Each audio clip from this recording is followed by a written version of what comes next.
Thankfully, I set my stream's title yesterday. I'm gonna slip out and take a shower, but I'll be right back. I'm gonna idle though. Okay.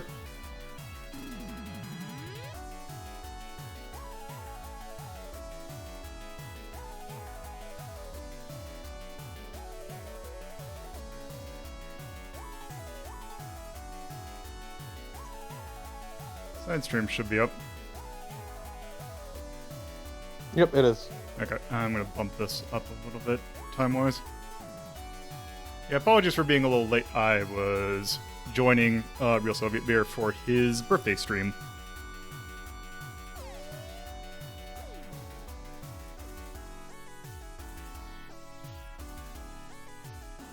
So I should get the ranking thing up.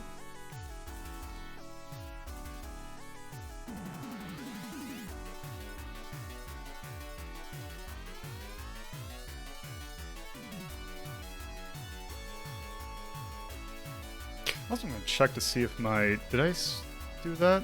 Yes, I did.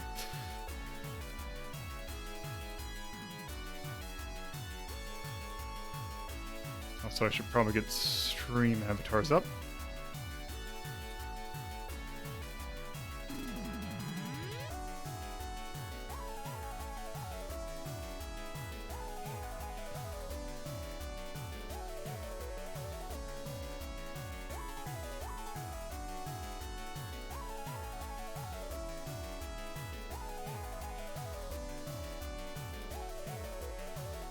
Also, I like that the account that I use from Twitter for tweeting out like stuff for the channel has the options for setting who can reply to different things. But not my main account. That's a stupid feature anyway, but still. Wait, what? Oh, right.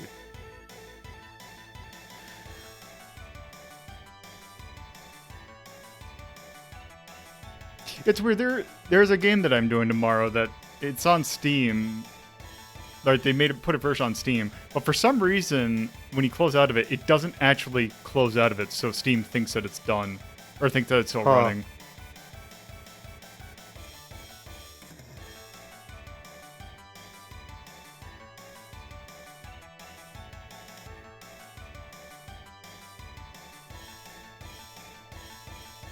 So I'm so paranoid about because the clock in my room has a thermometer on it, and I'm just super paranoid about looking at it every once in a while now. Because the problem is that it's about to rain, so it's all humid, so slowly paranoid about my thing being on the fritz again. But if it was, I would have known it. I definitely would have known about it by now.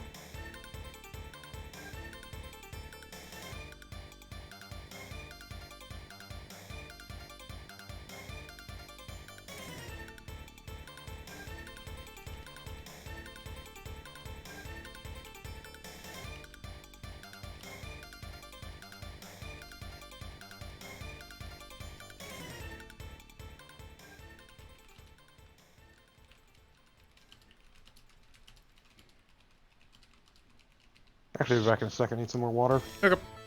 I'm dying. Yeah, I should probably get some myself.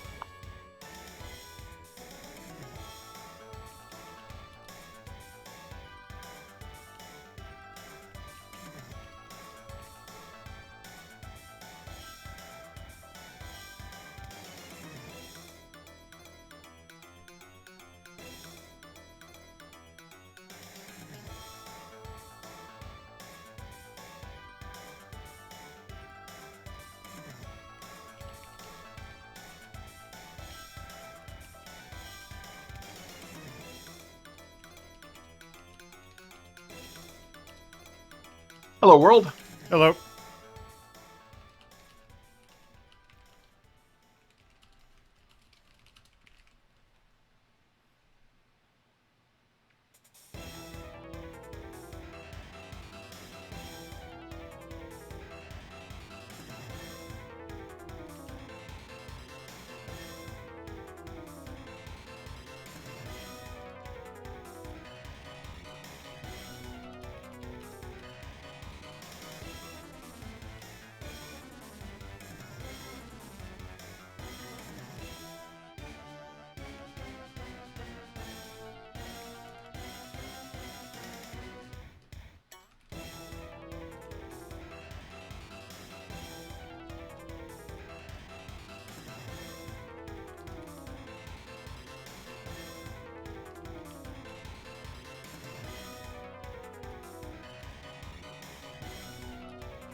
Okay, I'll be back.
All right, I return.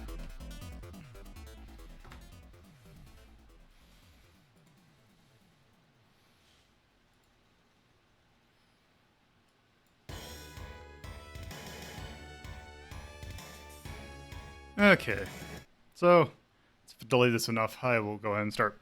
So, hello and welcome to a Friday edition of Retro and Rhapsody.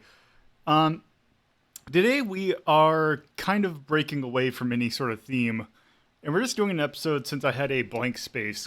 That basically what I wanted to do is I have noticed, especially since we have moved this list 2 or 3 times, and I have to notice that there were some things that were missing from those lists. So I felt like we probably should just take an episode and get rid or put those back in the list. But also at the same time, there also, I noticed that I kind of remembered, there's actually a few games that we've actually haven't finished yet. So I need to actually finish those. So today, that is what we will be doing. Also, we are doing a game we've definitely ranked before, and definitely is on the list. But I felt today we need to kind of play this game because it is actually a special occasion. But this first game is not that game. This is a game that kind of fell off the list. And if it hadn't fallen off the list, I felt like I kind of need to do this game because this is a pretty big release. Or at least a pretty popular release. And I actually did not test this, but I know I shouldn't really have an issue getting this to run, although that's famous last words. Let's see, is this it? Yes, exactly. That is it. Yep, this is it. Okay, let's see.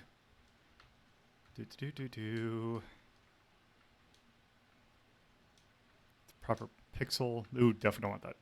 Okay, so hopefully it should have. It didn't. So yeah, it is a bit of a cleanup stream. So this is probably hard to see. Let's see if I can do anything about that. But yeah, this is Asteroids. Came out in 1979 by Atari. This is a pretty big release in, arcade games in general. Let's see, can I do this? Oh, that's that, but that's... Let's see, beam intensity, can I do this? Okay, whatever. It's going to be a little dark. I think what it might be trying to do is replicate the darkness of a vector screen, because yes, this is a vector graphics game. So all the graphics are basically lines. E. Yep, so let's go ahead and play. So in Asteroids, it's fairly simple. You are... Oh, that's a warp button. Okay, there's that. Okay, so... Yep, you are that spaceship, which is a triangle. And your job... Yeah, I cannot see your shots. Holy hell. Yeah, I can barely see it either.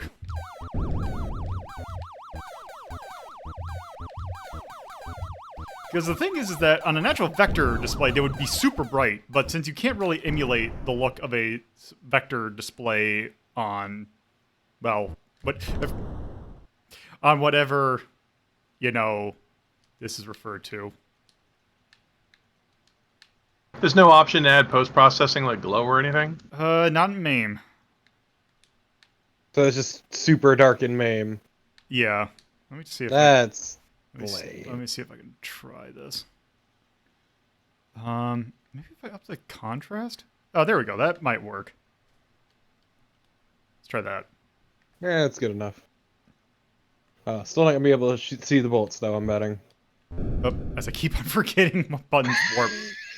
I appreciate you warping directly into a meteor every time. Yeah, you can barely see the vector, and that's unfortunately that's gonna... You can see it fine when you're actually like doing it like this, but I'd imagine with the amount of like stream stuff that you would have to like, it's gonna just be invisible. God.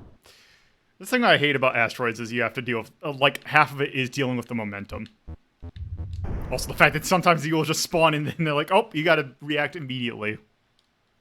Let's try this one more time. Well, it is pretty good that it won't spawn if the asteroids are too close. The detection, I feel, could be a little bit better, but granted, this also came out in 1979. Also, this... It is a quarter eater, yeah. And then you warp. Yeah, you warp, and then that usually kills you. Oh yeah, the hyperspace button is the suicide button.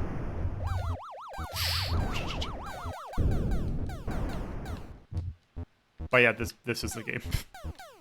Yo, your job Yeah, this sucks. is way more impressive on a vector display where those dots would be like blindingly bright. There is something fascinating about how bright the shots are on the vector display. That's like one of the things about HDR that I was kind of hoping for from monitors, is the kind of getting close to the ability to replicate that kind of brightness. What were you gonna ask? I've seen better renditions of this exact same game. Oh yeah, like yeah, it's the original release. So yeah, no, I just mean like versions that are literally the same game, just don't look like. Well, there's I can see my Asteroids bullets. Deluxe.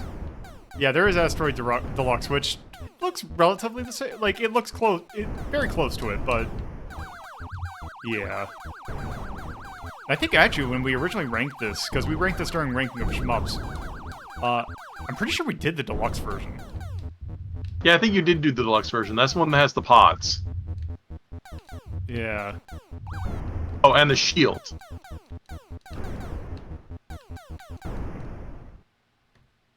Where instead of hyperspace, you hold down the shield and it makes attacks bounce off of you until you run out of shield power. Also gonna be real, I still think that death animation's really cool. Oh, it is. Vector displays are really cool. Like I like the look of vector graphics. Have we done Space Duel yet? No. Okay, now warp away, Lolo.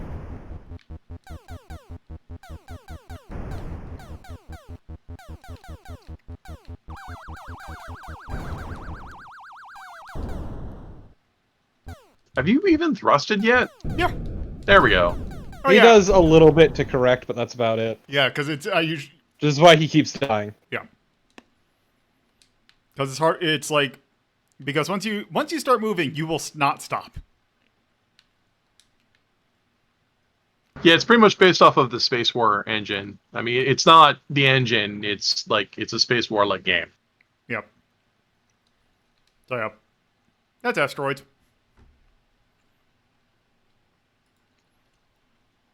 So, oop, let's get the actual music up. Okay. Also, I think I need to turn that down a little bit. So yeah, it's about as basic as you can get.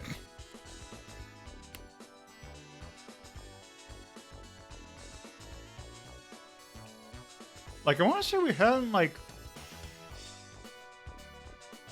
I want to say we had, like, 13.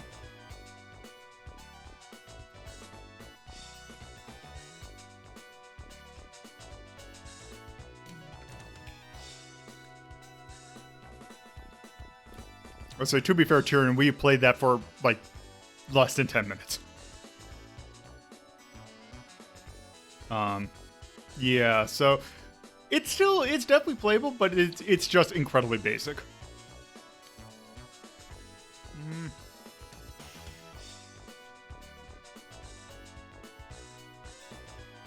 It's kind of looking at stuff here. What are Space Invaders?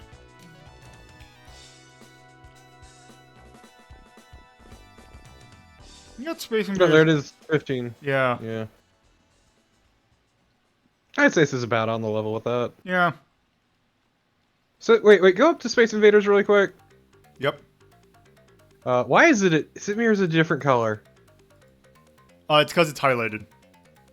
Okay. It's because I was using Find. See. I was wondering why it was lighter than the other ones around it. Nope, it's just Google. It's how Google does, or how it looks in Google Sheets. No, I mean... yeah. But yeah, no, Asteroids is... What you see is what you get. It's very simple for obvious reasons, but I still think it's... neat. Mm-hmm. Vector display games are fascinating. It's just a shame that there's no real way to emulate them. Yeah. Well, 100%, yeah. There's an emulator out there that was trying to do it, but I don't think it went anywhere.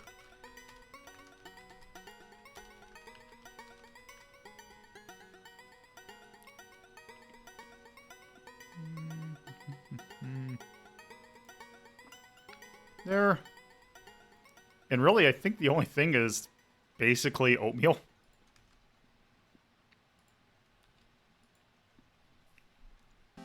Because I don't really want to... I don't think I really ding it for that much else.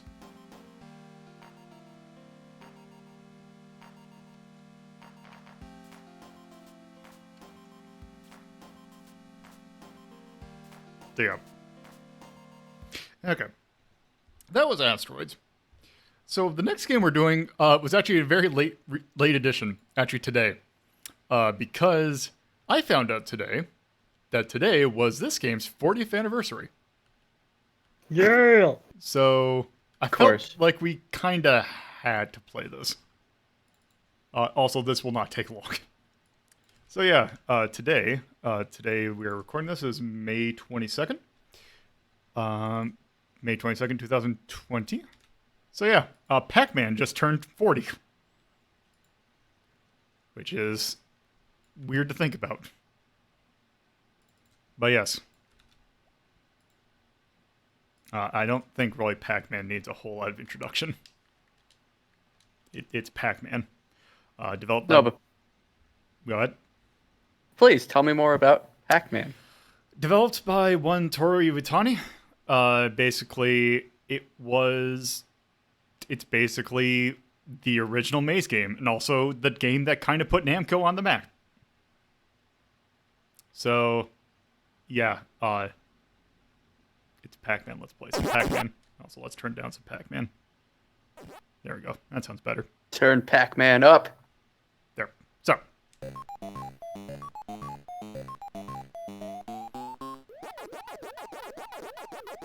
You eat the dots. You avoid the ghosts. It's Pac-Man. But what is your motivation for eating the dots? You want to eat the dots. What's the You ghost hungry. motivation? You are hungry, boy. But what is the ghost's motivation for wanting to eat And you? then in Ms. Pac-Man, you're hungry. Oh, nope. So it works, right? Yep. There's actually one thing about that's fascinating about Pac-Man is the AI in this game is actually really pretty remarkable. Each ghost does in fact have its own behavior, with each one trying to kind of focus on a particular, like they're trying to head to a segment or like a particular spot that's by Pac-Man, but not necessarily on Pac-Man, with the exception of Blinky, who I believe chases you down, except his behavior's weird because he has his behavior changes depending upon how many dots there are on the board, in which he goes into one of my favorite terms in gaming, which is he goes into Cruise Elroy mode. I'm sorry, what? He goes into Cruise Elroy mode. The fuck What is is that? Cruise Elroy mode? No one knows why it's called Cruise Elroy mode, but that's what it's called. Get that strawberry. Hey, baby. Nope, I'm dead. Hey, baby, I ever tell you about my Cruise Elroy mode? You wanna go Cruise Elroy with me? In my mode? There's a bug in the AI that Inky is supposed to go one place, but the code is bugged, so he winds up going a different place. God, ain't that fucking programming, though. Yep. That's life, really. What always fascinates me are the patterns. Like for the first generation, there was one pattern that you could follow it and get all the way to the kill screen. Yep. Just the same moves over and over again. The original speedrun.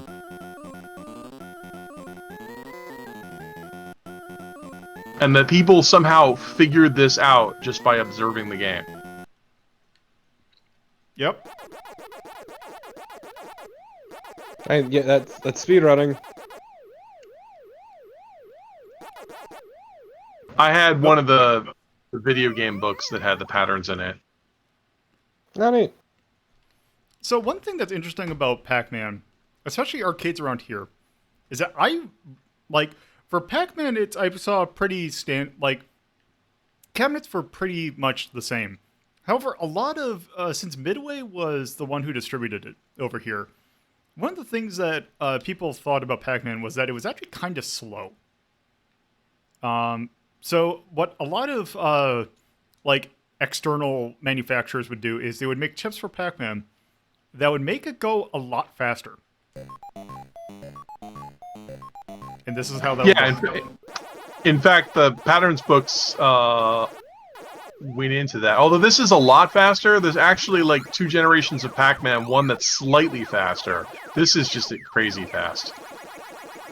This is the speed that like all the Miss Pac-Man machines like around where I lived would be at.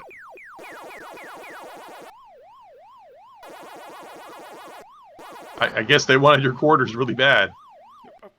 So the problem is that by default MAME uses the joystick and it doesn't do anything with the D-pad, so I'm having to play with the joystick.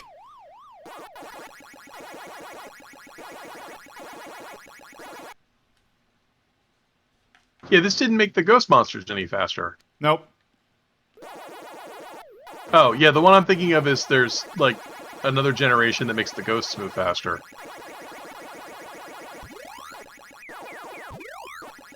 It was designed to keep the patterns from working. Yeah, I'd imagine even then, like, you don't want... Because what? To get to the kill screen takes at least an hour, right? Yeah, I imagine it takes a couple hours. Now, when you say kill screen, what do you mean by kill screen? So, due to the way that, like, because obviously there's... Basically, it keeps track of what round you're on, using... In like, the system, it keeps it using an 8-bit integer. Which means... Well, also, that screws up. But what that means is essentially... You can have a range value, or a value range of between 1 and 256. Or technically 0 and 255. No, 0 and 225. Yeah. So the thing is that eventually you will wrap. The thing is, once it hits 255 and then wraps around, you hit 0, which the game doesn't understand. So what will happen is that half the screen will become garbage, and you can't finish it. Well, Oh, nice. when it reaches 255, it resets it to 0 and then adds the 1 to the next thing in memory, which is one of the important opcodes, and that's what screws up the screen. Okay. That's why when we're doing this, so right now Humble Bundle has Pac-Man 256 on sale for $1, which is a joke on the kill screen. That's 256 level, so it turns the screen into garbage, and you have to outrun it as an endless runner Pac-Man. A game that's really good. It's by the same people who made Crossy Road. And That makes sense. Yeah, it plays very similar to Crossroad. But yeah. Yeah, it's pretty fun. So yeah, basically they would get to that point just repeating the same thing over and over. But it didn't work because there's just a different pattern that you could do that actually would get all the way to the end. This just fascinates me, all these people doing this crap in the 80s. Mm-hmm. Also, so because it's the 40th anniversary, I saw that there is a company that produces. I forgot exactly what the company is, but they have a line of products called the Quarter Arcade, which is a 1/4 scale arcade machine of a bunch. They have a bunch of different games that they're doing, and one of them they're doing right now is Pac-Man, and you can get a 1/4 scale replica of Pac-Man cabinet that has the original ROM in it. Signed by Toru Iwatani. And I think it only cost. $3 million. It actually only costs like $200, which is surprisingly cheap for that. Yeah, but where are you gonna put it? Just on your desk. It's not super huge. Oh, it's a tiny. It's. They didn't really have any good way to scale it, but someone was able to hold it with one hand. Oh, okay, yeah. That's small then. It would fit on a desk, but it would be larger. Like a good, I'm trying to think of something. Think about the size of like a standard like desktop speaker. Or like a one of those old PC speakers, like about the size of that. Okay. The thing that about that line that I'm actually that I kind of want to get is in 2021 they will be releasing one of those based on track and field. Ah. And yeah, Pac-Man's still good. It's Pac-Man. It's Pac-Man. You're Pac-Man. It's Pigman. Pigman. Yes. Man, just watching this makes me think about how much better Pac-Man 2 is. I take it you're talking about Championship Edition 2? No, 2. Oh, Pac-Man. I was gonna say also not like Pac-Man Championship Edition 2, because that Hyper Tournament Edition. last time I played or like I heard about Pac-Man Championship Edition 2 is that people were not like thrilled about it. That's a shame. To be fair, it's really hard to top Championship Edition. It was such a good fucking game. Championship Edition DX is, I mean, it's one of the ones. It's somehow they made Pac-Man better, and hot damn, is it fucking good. Because they realized the secret to making Pac-Man better was not making another Pac-Man. Yep. Because trying to emulate Pac-Man too hard is like... It's simple. I wouldn't say perfection, but... Well, Miss Pac-Man's pretty popular. A lot of people think it's the superior version. It is! You're right!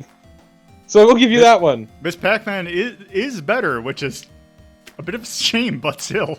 It's kinda funny. So I believe we had Pac-Man at 8? How about you know? Well, we can find out. Pac-Man. Yep, there's Championship Edition DX. There's Miss Pac-Man at 3. Pac-Man at 6. Yeah, that sounds fine to me. Yeah, I would keep it there. Like, Ms. Pac-Man somehow is legitimately better than what's Yeah. a fucking bootleg. Yep. And then Championship Edition is absolutely fucking amazing. I'm gonna give this a simply fun rating. Yeah. Okay, that's going a bit too far, Tyrion. How fucking dare you? I will defend Pac-Man 2. Completely unironically. And I will sit here and nod my head while the two of you do that. My point was, it was a good idea to make it faster and take it a step away from just being pure Pac-Man. Like, it worked out for the better. Mm-hmm. I think that's good for Pac-Man.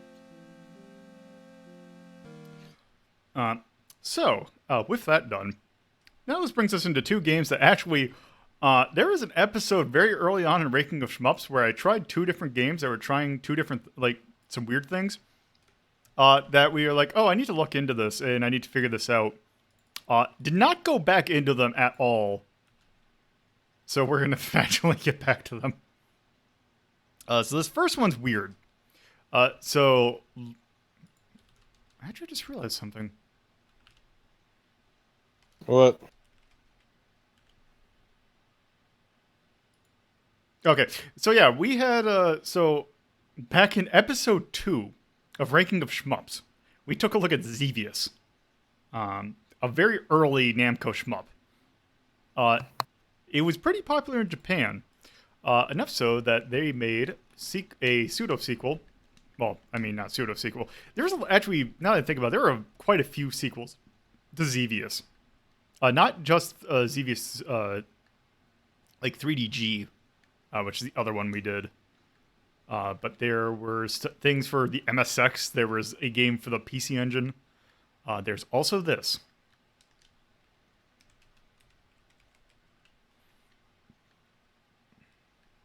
Oops. Let's see, I gotta find it. Hope it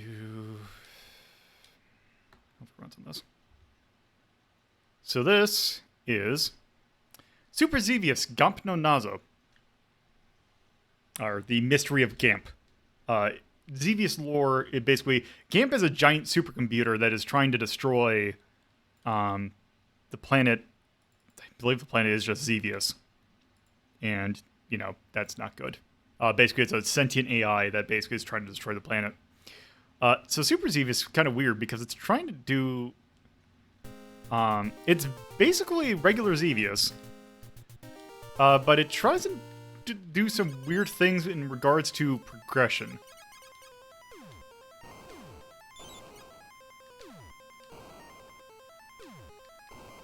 So yeah, it's pretty basically Xevious. Annoying music and all. As I say, this is like a fucking 5-second loop. Yep. Also, you can go in the clouds now. Hell yeah, I love the clouds. Apparently there's space washers. Yep. Oh, those things have a name, and I forgot what it was. It's true, they wash space. They look like They look like washers. They do look They like do. washers.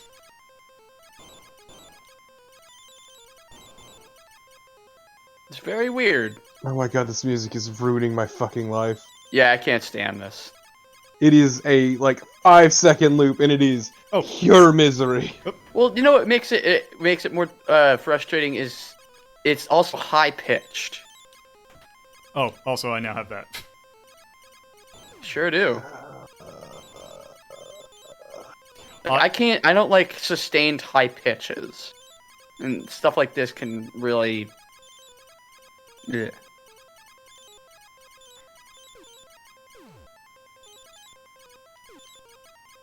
Oops. I'm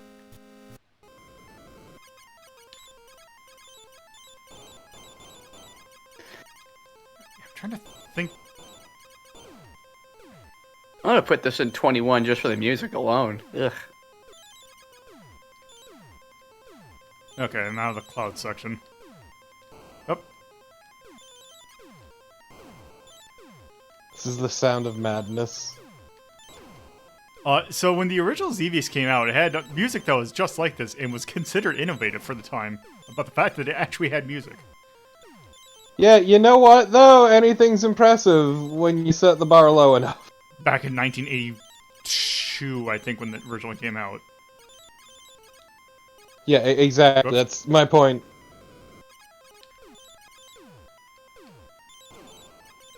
It has a background that's not solid black? Oh. Yeah, Yeah. sometimes it's blue. I hate this game. Those trees look so lifelike. This game offends me in my modern sensibilities. It's not high fidelity, so it's clearly wrong. I've had it too good for too long, and it's ruined me and my expectations. Oops.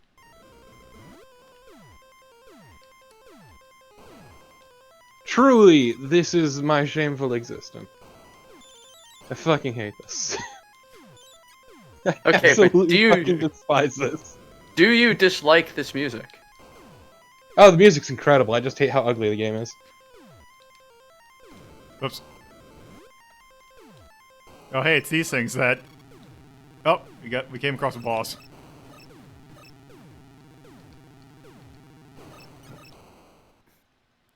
There, I beat the boss. Yeah. Oh, hey, the boss. Yeah, the indestructible walls are like one of the big graphic things, and it's like the simplest thing in the game.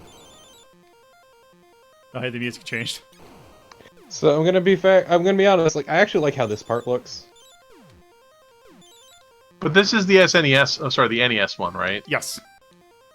Yeah. So does this have the hidden flags in it? Yeah, I believe so. Yeah, where this just you randomly shoot the ground or whatever, and flags show up and give you points. Yep. The Rally X flag, to be specific. Also, Tyrion with 12-month sub. Yep. Thank you for the sub.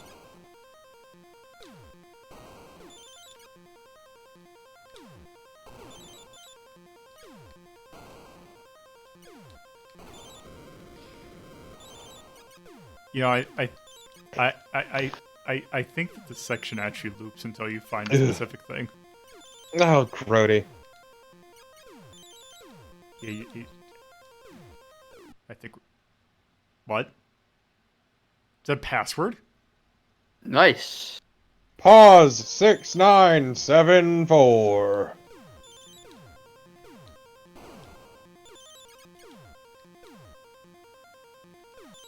Yeah, it is looping because you can see the ones that are destroyed. I think I'm good. Think you have to destroy everything? Possibly. Oh, you couldn't take the music anymore, you fucking chump. No, I couldn't take that game anymore. Look at this little bitch ass baby. Can't handle a little music. I say despite bitching the entire fucking time. I mean, we can like here's the musical like here's the different kind of music you'd hear like this.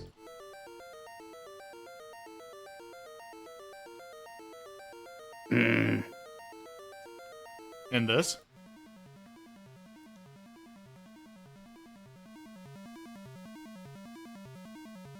And this.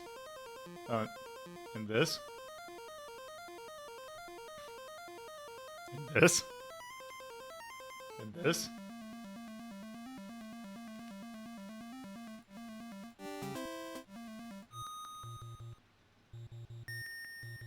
Please stop, we get the point. Yes.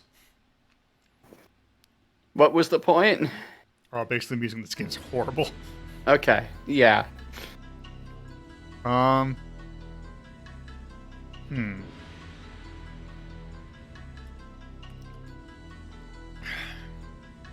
So, let's see. How low do we want to go with that? Let's take a look at 19. Pretty low, I'll be honest. Would you rather play this or Genpei Tomaden?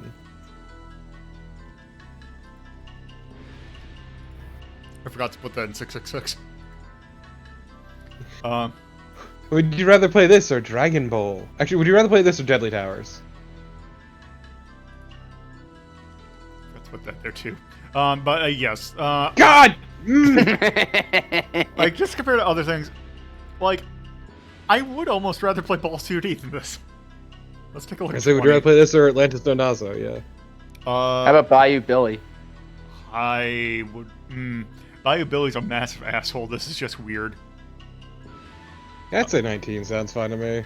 Yeah, I think 19 is... God, I forgot about Santa's toy box. Yeah. I don't want to go in Santa's toy box. Let's put that in 19.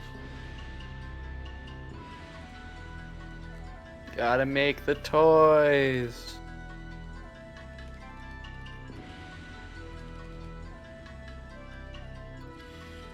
$246. That came out in 1986. By Jose. That is originally a NES game. That is a shmup. That is Space War. Oh, let's Fucking see. Space War as hell. Let's thumb to say that music. Anything else? No, it seems about right. Yeah, I think just calling out the music will be fine. I mean, it can't even coast on innovation because it's just tedious. Yeah, it's just weird. So this next game's another one that we kind of skipped over. Because this game's, not gonna lie, kind of confusing. I actually might not be able to rank this again. Because this game is an innovator. Or generally considered to be an innovator. This, in general, is generally considered to be the first RTS. Oh, gross. Also, technically, this is a sequel to a game that appeared on the PC 88, which I could not get to run. So we're not going to do it.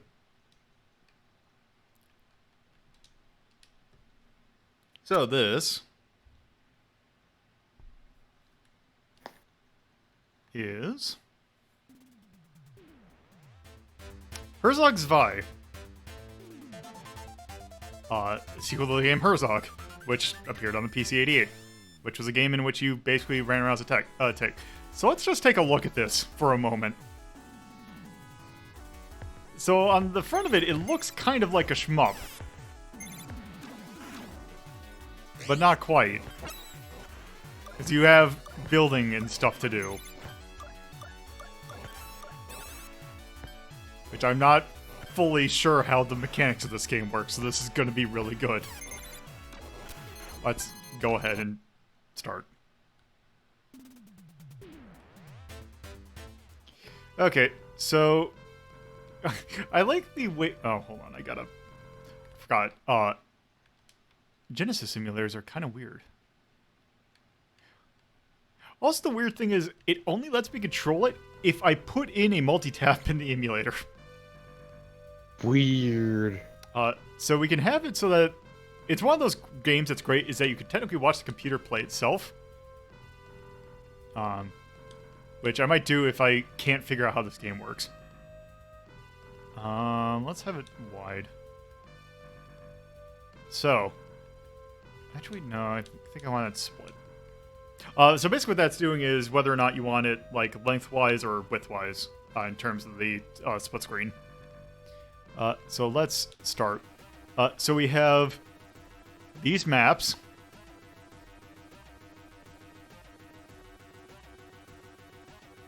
Which I think those might be German? Sure, I don't know. Let's just do Abgrund. Going to the gym for the Abgrund. Wait, we have proof. This is the first Strand game. What? One of the maps was called Strand. Oh. Okay, let's build that thing. Okay. Whoops. God, I fucking hate this. To try and figure out the controls. I believe you're trying to do the base. Also, let's see. I think I have to pick up... Wait.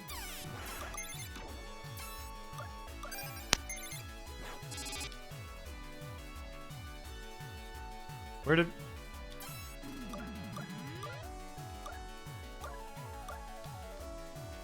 Also, you can very much tell that this is by the same people who made Thunder Force. There we go.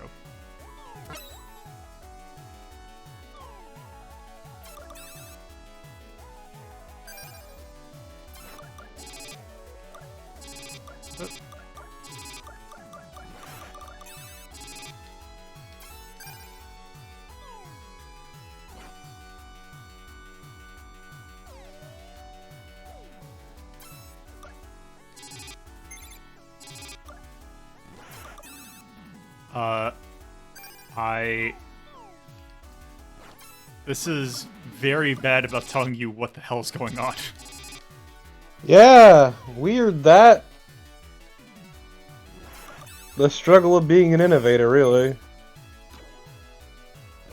I have to, like, go inside? Oh, God, Fucking RTSs are impossible to watch for me.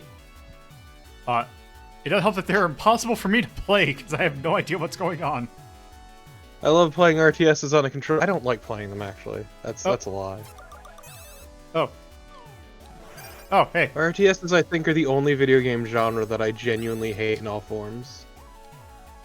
Okay, I see. I have to stay here, and then once that happens, I hit A, and then I can deploy them.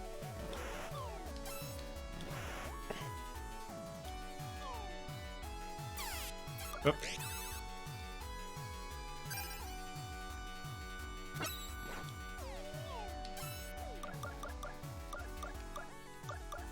Okay, so... Okay.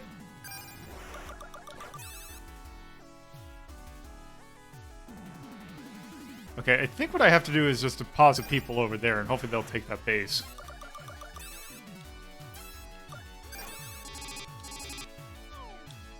Okay, it's building.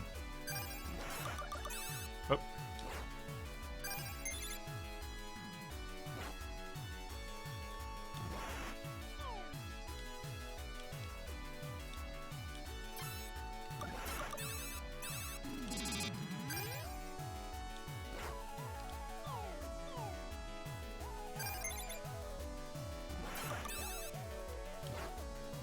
You know... No, you gotta keep going, Lolo. Oop. Gotta show off the game. Oop. There. Okay, I'm It's gonna be real, I have no fucking clue what's happening. You and both. Well, you went in there.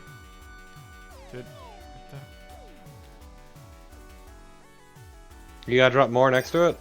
Maybe? Or I have to get a particular unit? Let's see, infantry. Fwa! Oh, maybe I have to do that.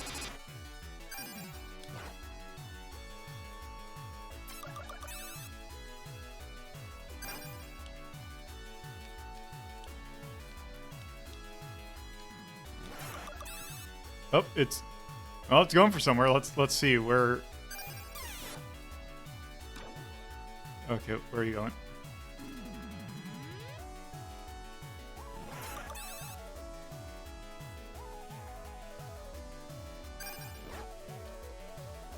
You know, I'm gonna say that even if I knew how... Oh. What? Why is it... Oh.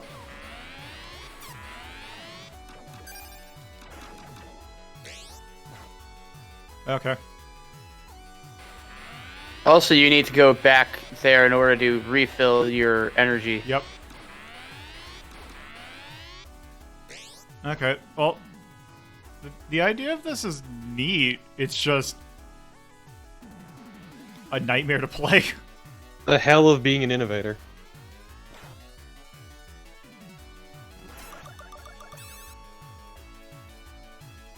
Oh, there's my...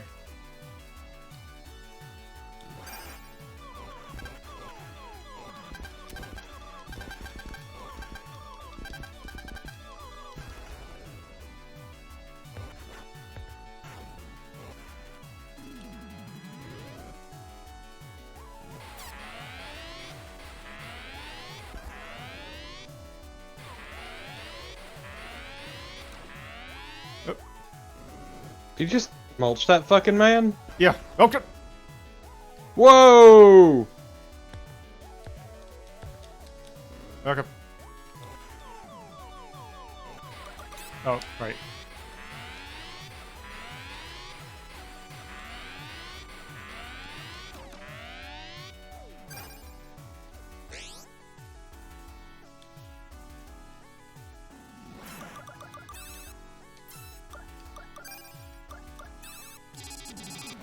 You know, it'd be great if these weren't just named, like, serial number things in the catalog.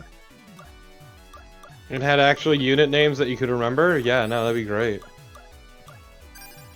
Like, okay, that's a supply train, because I guess all your infantry can just die for all I know. Also, it seems like you're giving them orders based on how you purchase them? Yep, you purchase them for specific things, it looks like. You know, now that I think about it, I think this is getting a Sega Ages, like, treatment.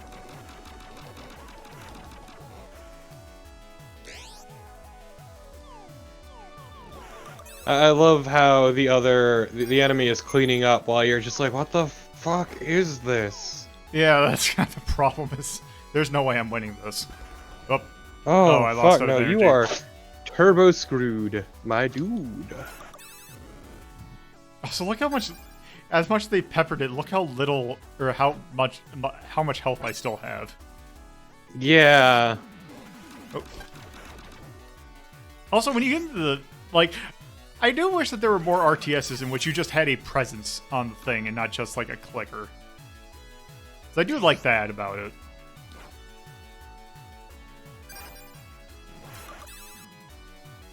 Also, especially since it seems like death is just a slap on the wrist.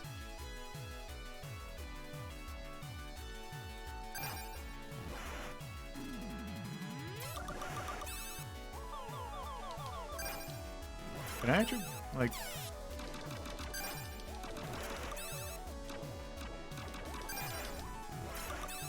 Can I go and...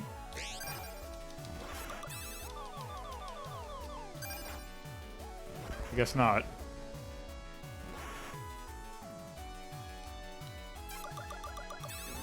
So how long does it take to win a fucking match? It seems like it's going to take a while. You know, I'm going to say I think we've seen this game. Because I think we kind of get the gist of it. Just unfortunately, we Yeah, like, don't really know how to play it. yeah, I think this is gonna fall under the issue of neither you nor I are particularly big on this sort of thing. And also, it is a nightmare to play without instructions. Yeah. Oops. None of these games play good on a controller, unfortunately. I don't think any of them play good, but... Well, I got that, but like, if you're gonna play an RTS, the best way to play it is gonna be on PC because there's just more. There's a lot of buttons involved and you can't really distill it into. Actually, no, not true, because StarCraft 64, surprisingly, was pretty good. But there is a lot more fine control with the mouse and keyboard. It's non-optimal, but I do feel like this game tried to actually make it a lot more innovative. So yeah. So I mean, based on that, where do you feel you'd put this? Well, let's see. Let's hit the ranking list up. So to be honest, because I don't want to be too harsh on it, because I felt like I did kind of not understand it, and I probably should have read the manual. That's on me, but still, even if I did, like the concepts that I had in, I did think that it was kind of interesting how it did some of the elements of like having your own presence on an RTS kind of thing. I thought that was at least neat. And I feel like if I were into it, I feel like I would at least have some like enjoyment out of it. Like I feel like if that was your kind of game, that is something you could get some value out of. So I don't want to be too harsh on it. That being said, it is incredibly brutal for if you are not familiar with it. Also, it does seem like it's lacking in content. Because really, it's pretty bare bones. Because it was just those maps with some slight variations, and there's no campaign. You're just doing matches over and over again. Where do we put Famicom Wars? Put that at 10. That's definitely not going that high. I'm thinking, let's see what we got in 15. Got stuff like is that the original Govelius? Yeah, that's the original Govelius. Mad Dog McCree, Marble Madness. Let's see, 16. Yeah, I think 16 might be a good spot for it. Yes, on the level with Blood Omen. Yes. But for different reasons. It's also on the same thing as Night into Dreams. Another And game. Narc. And Narc. Yeah, I think that's probably good.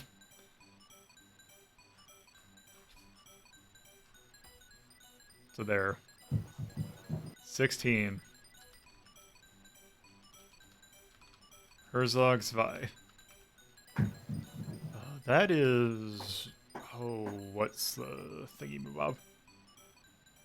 Let me... Order. Okay. Yeah, order and attack. 246. Came out in 1989. By Technosoft. Oh, not Technosoft, Technosoft. Two different companies. SMD and... Do I have RTS? I don't. I just have strategy. Okay.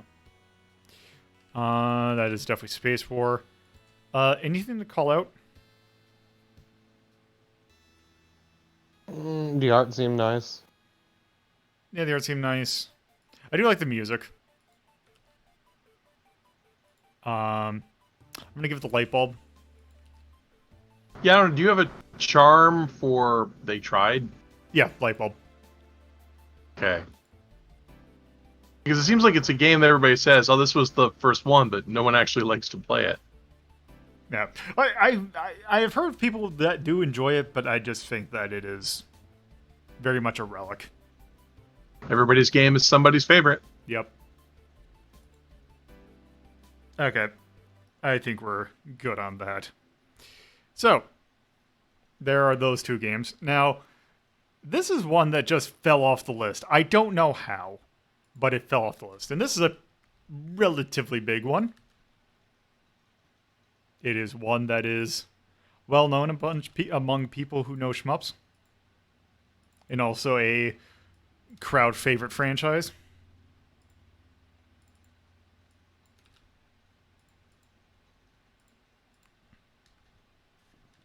Also, it's a good franchise. It's a weird thing to go back to after I've played so many other kinds of shmups.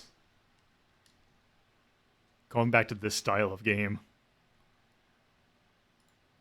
Okay, so there.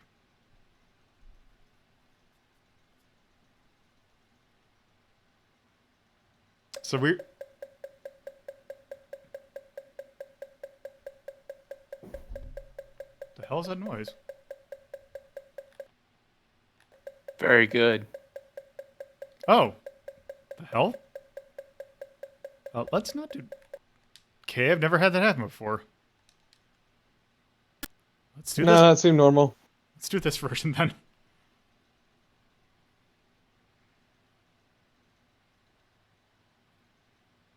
Like I know I got this to work. There we go. So this is Parodius Da, which basically translates into "It's Parodius." This is the second game in the franchise. Hell yeah!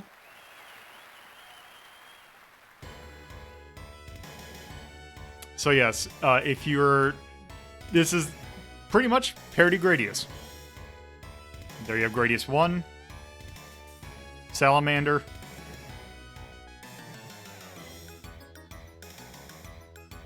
Gradius 2,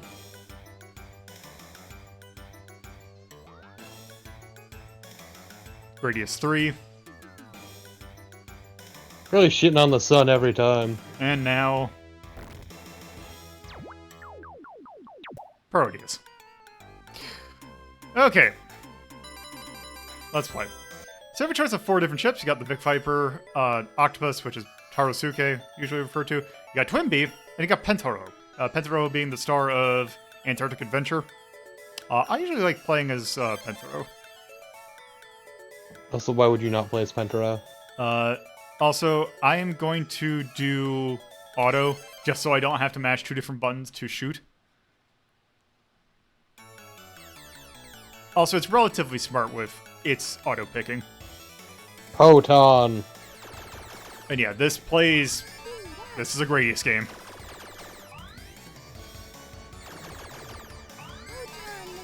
It's a Gradius game with some extra bits. Yep.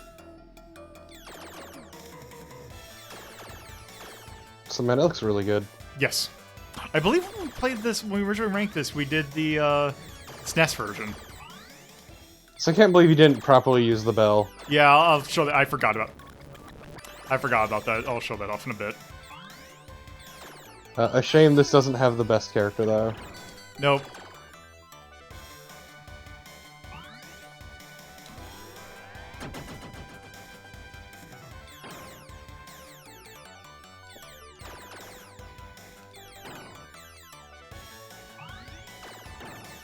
I mean, this is a really good-looking game.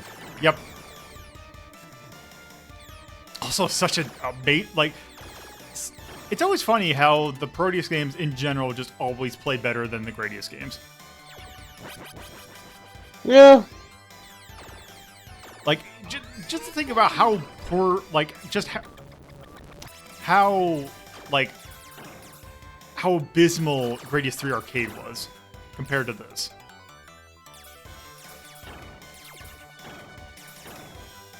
Can't believe you're killing your own people. So does your option keep complaining about how fat you are? No. No, it doesn't. Also, since we don't have a shield, I can show off there. So yeah, whenever the bells are basically the same as in Twinbee. You shoot them and you can get power-ups if they're colored. This one is like this beam shield that will block stuff.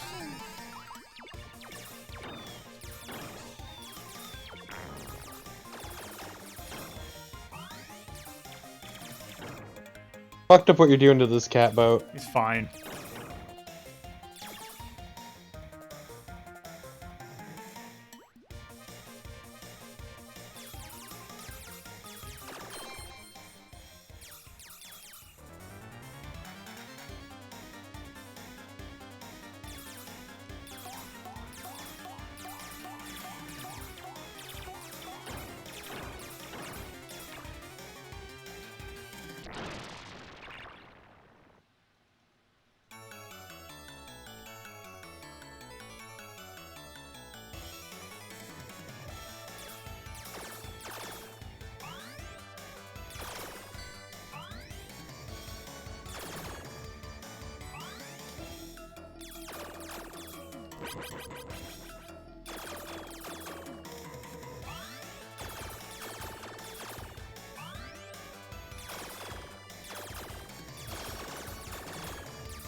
Also, for some reason, it wants me to get a shield before a full stack of options. Also, this is kind of the worst part about Pensaro is that his shield kind of sucks. Because it acts... Yeah, it's not a condom, so it's inferior. Well, it also acts like the force field, so basically it'll take 3 hits before destroying. But that entire bubble is its hitbox. Look, all I'm saying is it's no condom. It is no condom.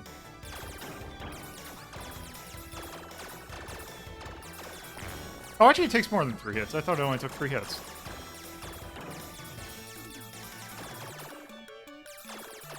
Also, if you can't tell, this game uses a whole lot of public domain music.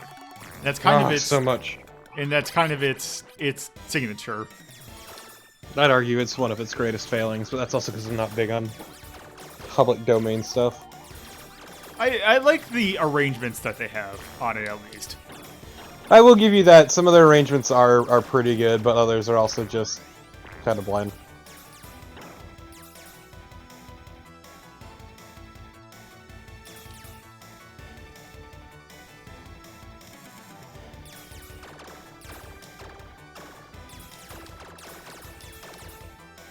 Oh, so yes, the slowdown is very much the arcade thing. Also, I believe it's time for one of its more infamous bosses.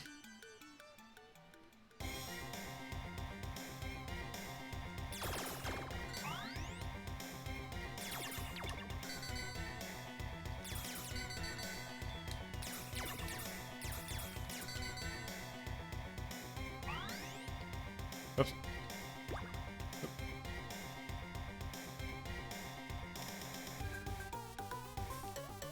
this play on the spider bosses of Gradius Past. Yeah, it's really stupid. God damn it.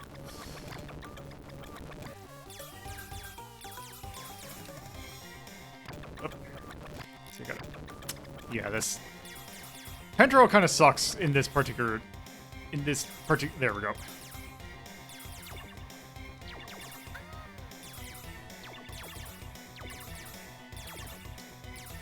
I believe. Okay, yeah, it doesn't count.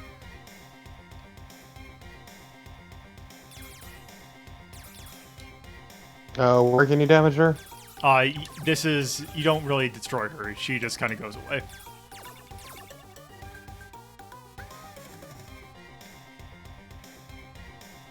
God, the way she moves is terrifying. Well animated, but terrifying. Yep. And now time for one of the bosses that are considered, or cited as one of the reasons why this franchise never came over to the US.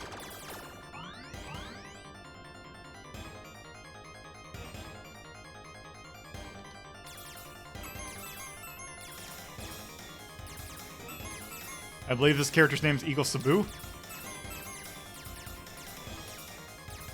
Basically a play on the first boss of Gradius 2.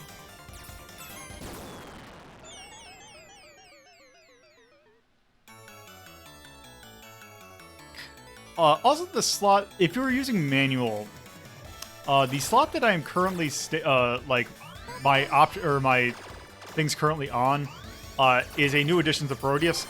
It is the Oh My God spot. Which basically, it takes away all your stuff. Which you might wonder, why would you ever do that? You don't. The thing is that some, and actually I think we'll probably see one shortly. Sometimes when you get a item thing, it will do a roulette. So you gotta select which thing you get. And sometimes you screw up and you get the Oh My God spot. Here I thought, oh my God, spot was a euphemism. No. Well, still yes. That's not... It's not until sexy. Sexy's not even really that sexy. No. So are all these other, like... Wow. Are all these other penguins, like, quizzling sellouts to the evil empire and only Pentaro is here to save us? I think they just want to have a game of penguins in it. Penguins are their thing. Yeah, I don't think there's really even a plot for this. Like, they didn't even start getting real plots until sexy, actually, I think. Wow, why did they ever turn into candy? Why not?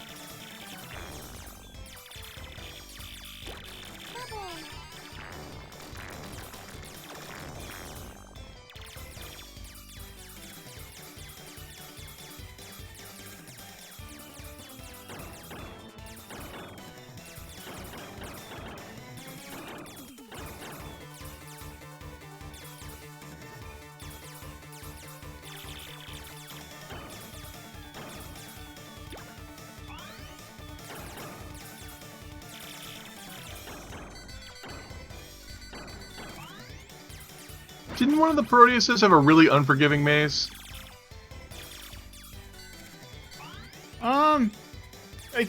They do have speed mazes throughout the series. But I wouldn't quite refer to those as unforgiving.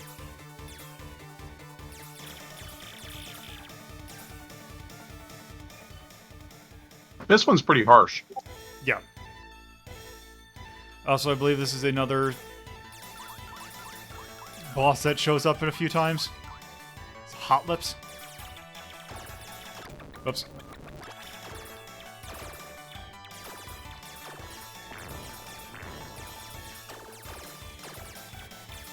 Also, whenever I think of Parodius, I think of an example of, there was a, we had an event, when I went to college, where, I brought in a bunch of my, like, retro stuff. Like, and I had a thing, I brought my Retron 5, which basically lets you play It's like an emulator box that lets you plug in like actual cartridges. And a cartridge of the game that comes after this. And someone was watching me play, and they were like, wait, do you just not run out of ammo? Because they had never seen a shmup before, so they didn't understand a game in which you just had infinite ammo. Incredible. Huh. I always thought that was like a weird kind of... It's one of those things like if you've like seen someone playing a game that has like someone who has never really played games before just see games for the first time. It's like one of those things you don't think about as someone who is not familiar. Think about that a lot. Like when you play one of your platformers, like, so you can just fall as far as you want?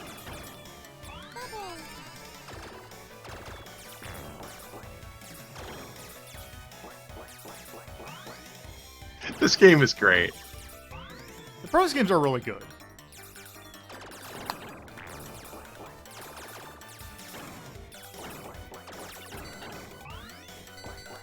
Oops. I think I'm going to play until there's a particular boss I want to show off because I always like the design of it. Also, oh, what is the? Oh, okay, I just got to do that.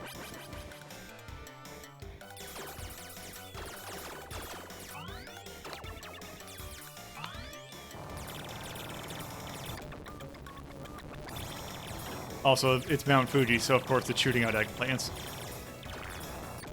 Whoops. God damn it. Oh, ugh. Oh, god damn it.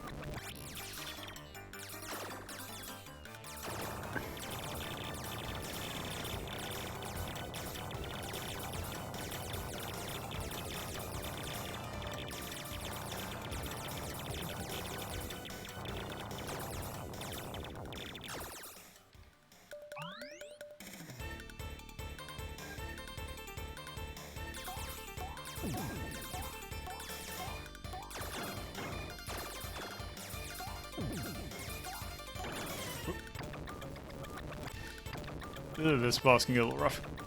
Also, I lost track of where I was. You don't say.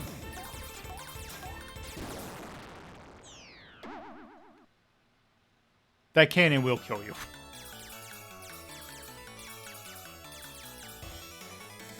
Also, man, the Parodius games are always incredibly Japanese. Yes. Another reason why they generally do not make it. They get released in Europe, but not in US. Also, oh god, show this one off.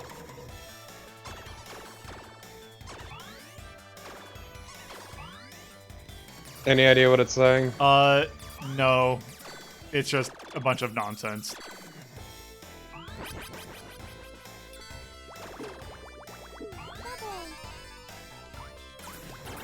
Also, of course, you can't have even a parody Gradius game without having at least a passing reference to the Moai. His eyes are gorgeous.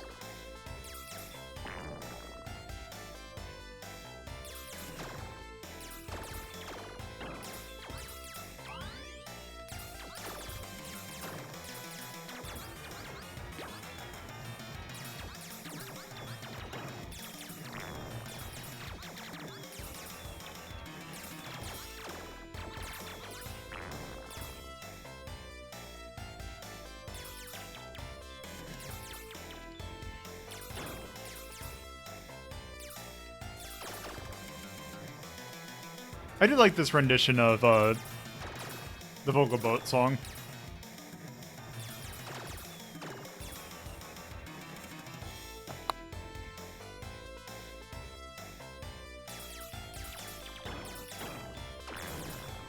God damn it. That's right. These aren't new shmups that are nice and usually don't have full contact damage with like the floor stuff.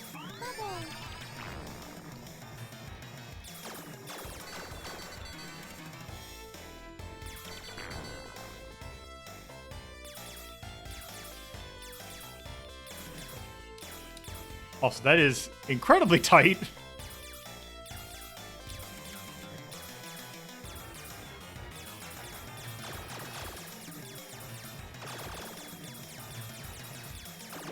Whoops.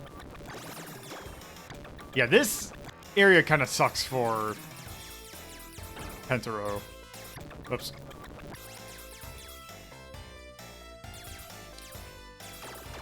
Damn it.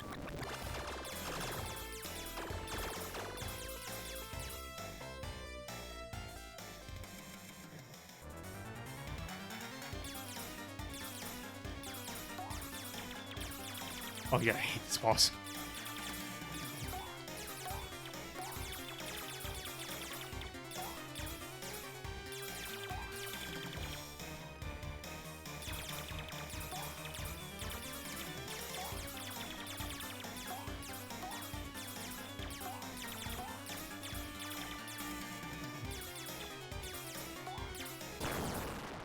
There we go.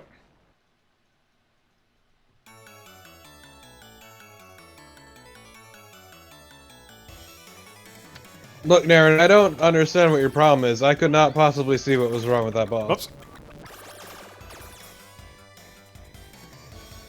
There's definitely nothing phallic about it.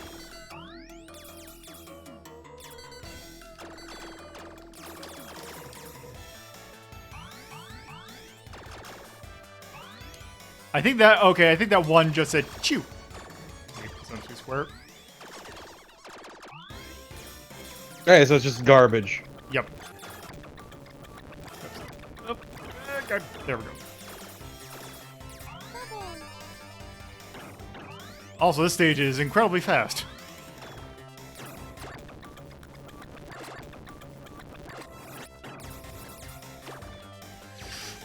Also, the part of the game when it starts to bare its fangs.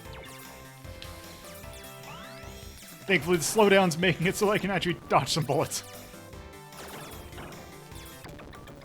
Oh, jeez.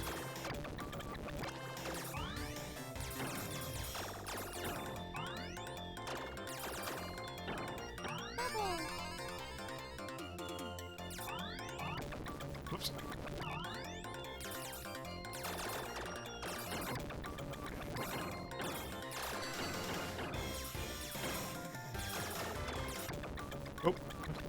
Oh, there's its a. That is also an annoying thing is that some shots just get obscured. This does not have really good priority on having the bullet sprites be the thing of priority. Also, man, yeah, that bubble shield just does not last long in this area. No, it's real good.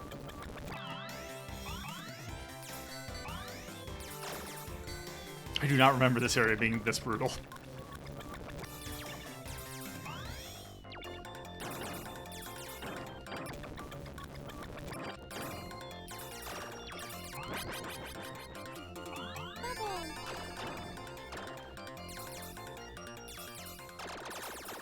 Okay, this is the boss. This is probably one of my favorite boss designs in this game. Oh. Oops. Man, that was some rude shit. Time to fight a core. Viva Core.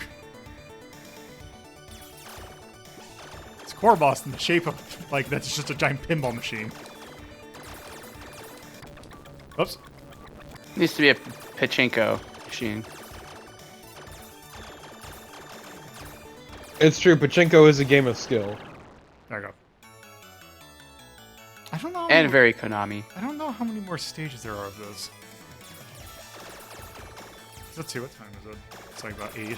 I don't remember this game being particularly long. Yeah, let's see. I think it's 2 more stages.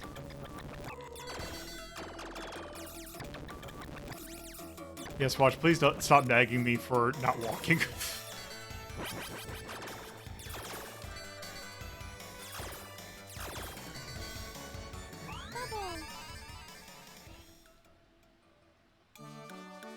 Oh, actually, no, I think it's like 4 more stages to this. Yeah, I just want to make sure that we have enough time for our last game.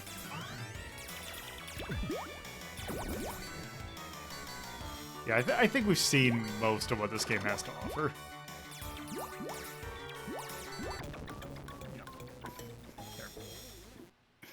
Then yeah, it's a respawn at the checkpoint, so it's old Gradius.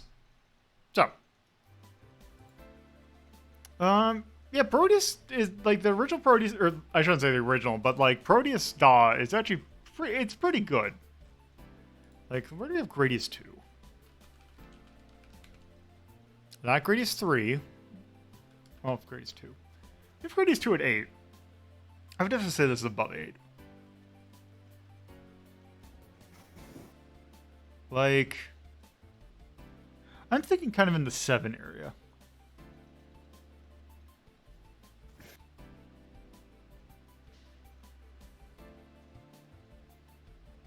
I like the original Magical Draw, March and Maze, the original Metroid. Yeah. Aero Fighters.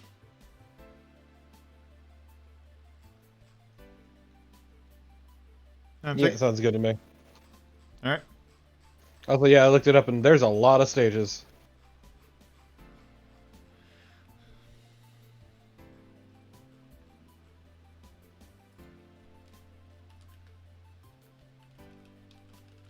Because we finished, what, Pachinko? Yeah, we just finished Pachinko.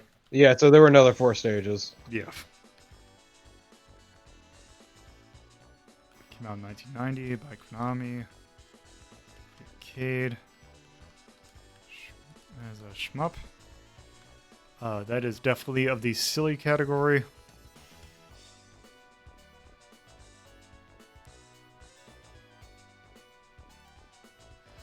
Let's see. In terms of things, it does reuse a lot of public domain music. Any other thing you want to call out? The art is really fucking good. Mm-hmm. And I like the music. I like their arrangements. Yeah, I just put the recycle as it uses public domain stuff. Hmm. Yeah, it's certainly fun. How did it feel play? It felt like a good Gradius game. Which is, I'd probably just leave it blank then. Maybe thumbs up for charm, because it is kind of charming. Yeah, definitely charm. Yeah. Okay, I think that's good for Parodius. So, with that, this next game, we were going to actually do during that marathon we just did, but I could not get it to work. And then after that, I still couldn't get it to work. This game has probably been the game that has given me the most trouble I have had trying to get a game to run. Because there are multiple versions of this game. All of them had some sort of issue. So we first tried the 32 export, which, with the way my setup is, does not launch into fights. The arcade version, there's a few different versions of MAME you can run it in. The most recent one requires a different ROM set, which once I got, worked perfectly, with the key exception that you can't throw. Which is very important in that game, or in this game. I tried with an older version of MAME, which runs fine and plays fine, but has some graphical glitches. There is also an arcade port that's actually a version of port of the Saturn version that just didn't work either. Then I tried the Saturn version. Saturn version also did not work. So we're going to be doing the arcade version, but slightly glitchy. So bear that in mind. It's not too bad, but it will look a little weird in some spots. But yes, this is a very key game.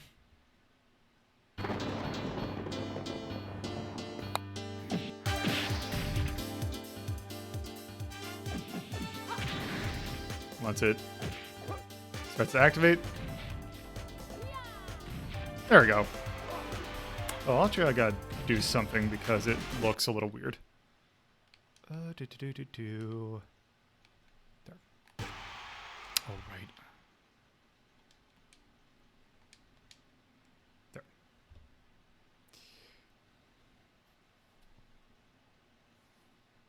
So, yes.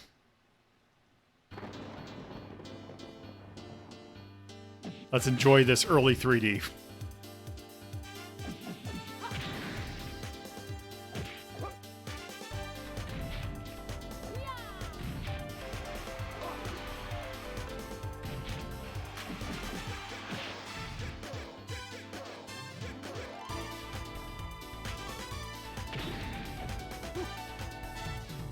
God, it's so ugly. Yep. So yes, this is Virtua Fighter. Let's start. It's ugly, but it moves really well. Yes, that is the one thing. This game is incredibly smooth. Also, if you take a look at the feet, that is where you're seeing the graphical glitches. That's really mostly where it occurs. But yeah, let's enter some coins. So we have Akira, Pi, Lau, Wolf, Jeffrey, Kage, Sarah, and Jackie. I like to play as Wolf. Okay, so this game is a 3-button fighting game where you have a kick, a punch, and a guard.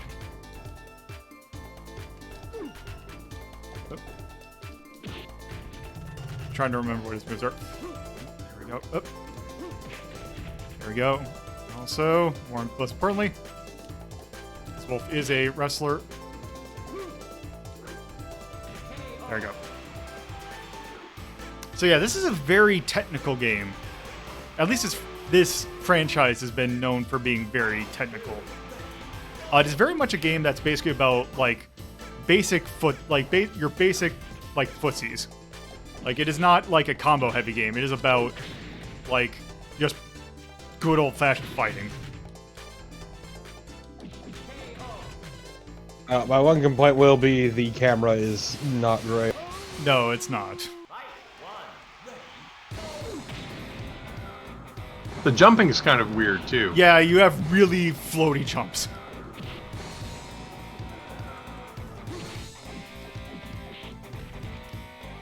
Oops.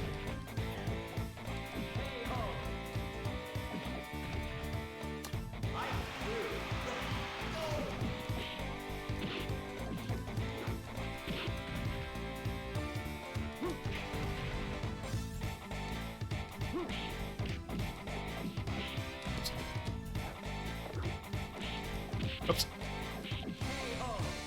Also, fights last really short.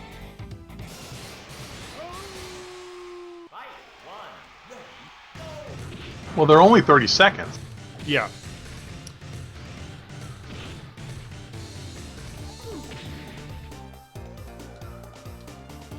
Whoops.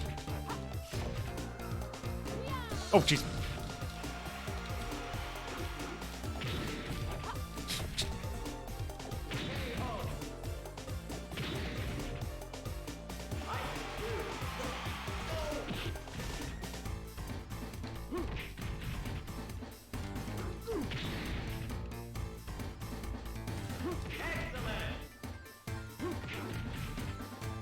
Yep. Now this is where I usually end up. Kage is really hard. This is when the CPU just starts to pull out all the stops. Oops. Shit, that's a bad spot for me to be in. Wait, what? How'd you draw? Don't worry about it. Look, it just works. Did the time run out? I think this version might be a little buggy.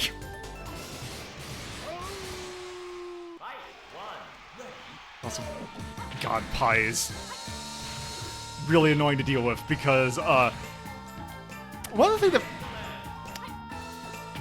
Virtua Fighter is kind of known for, especially later ones, is that it's very big on countering. And Pi in this game is the only character that can counter.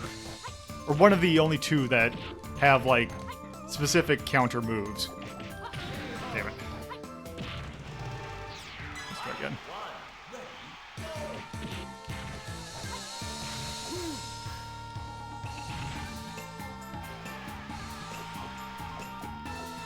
Oh god, like that.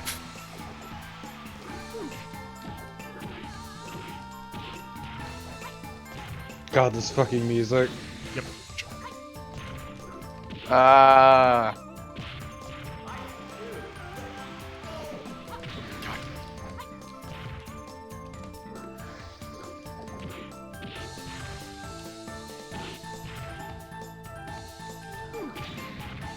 Also, I like that you can knock the hat off of other people. Oh, that was a...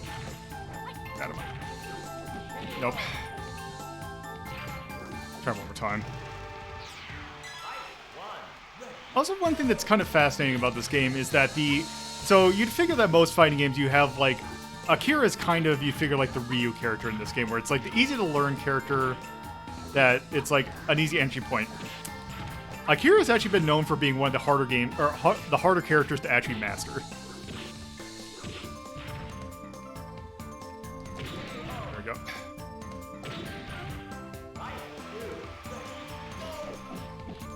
With only a 30-second timer, it might be possible to win by laming it out. That's actually kind of a thing that the CPU actually knows how to timer scam.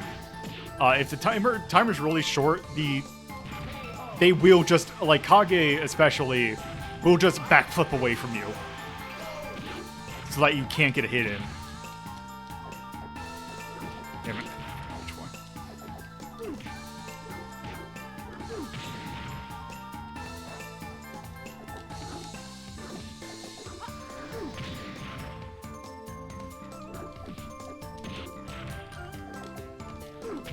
There we go.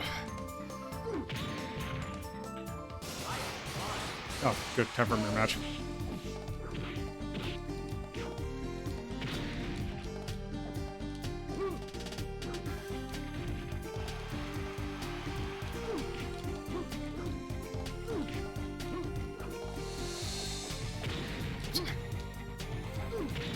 Oh, God.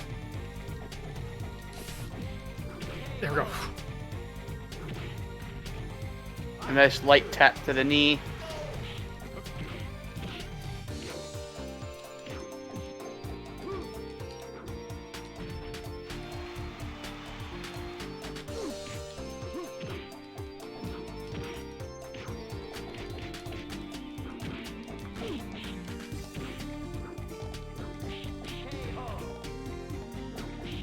Okay, let's see. Okay.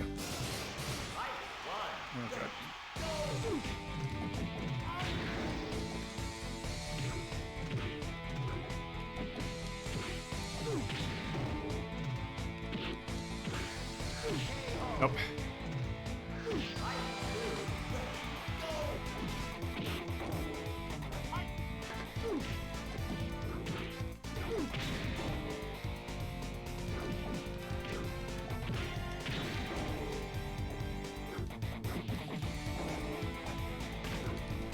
Oh, damn it. Oh, that was just me dropping my guard. I don't know why the mirror version of Wolf has... Oh. Oh, God.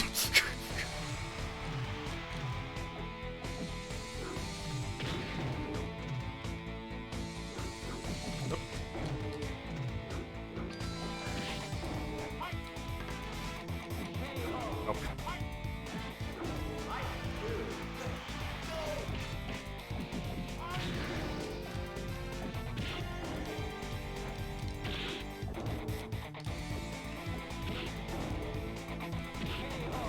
Yep, that was it. Okay, I think we kind of get the gist of Virtua Fighter. Your fightings. Yep, it is a pretty standard 3D fighting game, but it is one that actually still feels alright. Was this is one of the first 3D fighting games? Yeah, I thought this was the first. Yeah, this was generally considered to be the first. Yeah. But, yeah, it's especially different because it plays a lot different than, like, things like, say, Tekken or even, like we also took a look during that stream of Battle Arena Toshinden. Those have a different feel to them. Virtua Fighter is incredibly fluid. Even, like, it is one of the more fluid feeling 3D fighting games. Like, it took Tekken a while to reach that level of smoothness. But yeah, that's Tekken is kind of considered like, especially modern ones are kind of the predecessor or like the kind of successor to that style of game.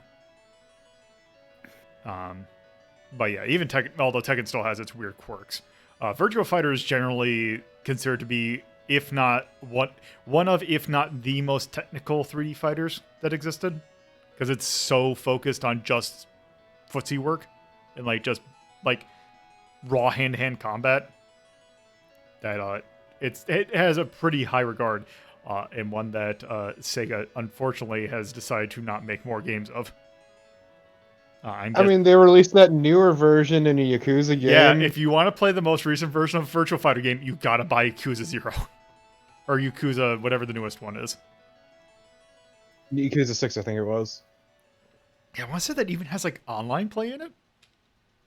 Maybe? I'm not sure. It's weird. Yeah. Yeah.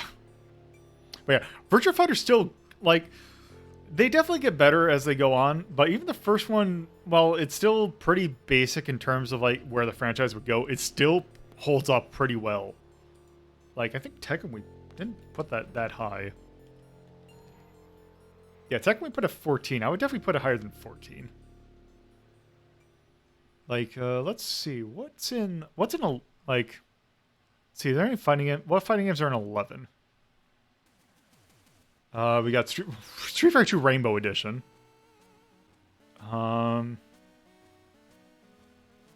Let's see. International Karate, which I kind of put almost in that same category. Galaxy Warriors. Eternal Champions Challenge of the Dark Side. I would at least put it... Yeah, I would definitely probably put it above that. Blood Warrior... Battle Arena Toshinden, I would put it higher than that. Yeah, I'd put it over that. So it's at 10. Let's see, at 10 we got Evil Zone. How would you say it compares to Evil Zone? It plays better, but that's still beside the point. Also, we got Digimon Trainers. Let's see, what do we have? Do we have any fighting games at 9? We got the original Samurai Showdown, Power Instinct, Rama 2 Hard. You know, I would put this probably at the same level as, like, the original Samurai Showdown. So I think 9's probably a good spot for it. Yeah, sounds fun to me. Yeah, I wouldn't put it at the same level as, like, Tournament Fighter. So I think 9's pretty good.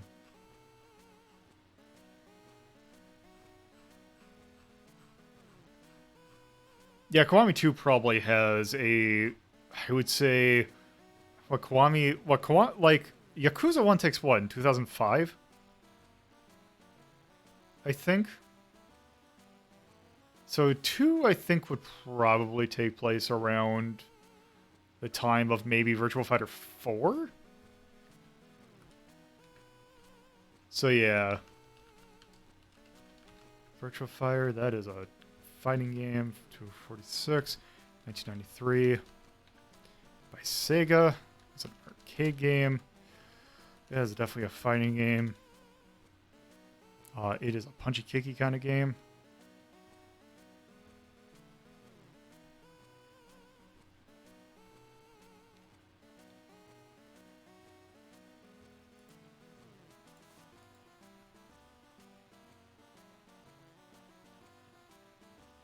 Yeah. So yeah, that's probably 4, maybe like an early rendition of 5. But yeah. Anything to call out? I think the music was pretty good. Yep. Anything else? Well, does this get the light bulb because it's the first? No, well, actually, I would say give it a thumbs up because I like how smooth it plays. Like, it still actually holds up relatively well. You could probably put the light bulb in yay. Yeah, but it's super dick later on once you get down the roster. Yeah, I would put that for difficulty, though. Yeah. Art might get the light bulb. Because it's neat that they're doing 3D, but it looks rough.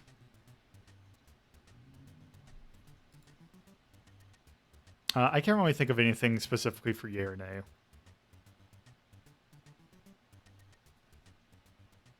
So yeah, let's just do that. I think that's good for Virtua Fighter. Okay. So our next game was one that we also tried to do during the marathon, except I couldn't figure out what that Japanese game was. Turns out it was just a thing saying, hey, there wasn't a save file. And I just had to wait past it. But yes, this game. And this franchise. Oh, this is a thing. So most people are probably familiar with this, if they're not real in anime and if they're in certain circles on the internet. Especially if they're familiar with Rhapsody. They might be familiar with a certain adventure game on the Sega CD called Space Adventure Cobra. Or Cobra the Legendary Bandit, I think it was called. So that is based off of a manga/anime series called Space Adventure Cobra. Which actually existed since the late 70s. And there has been a few games based on it. This being one of them. And this is Space Adventure Cobra the Shooting. Came out in 1996. And this looks budget as all hell. So let's start a new game. Oh yeah, this menu options look rough.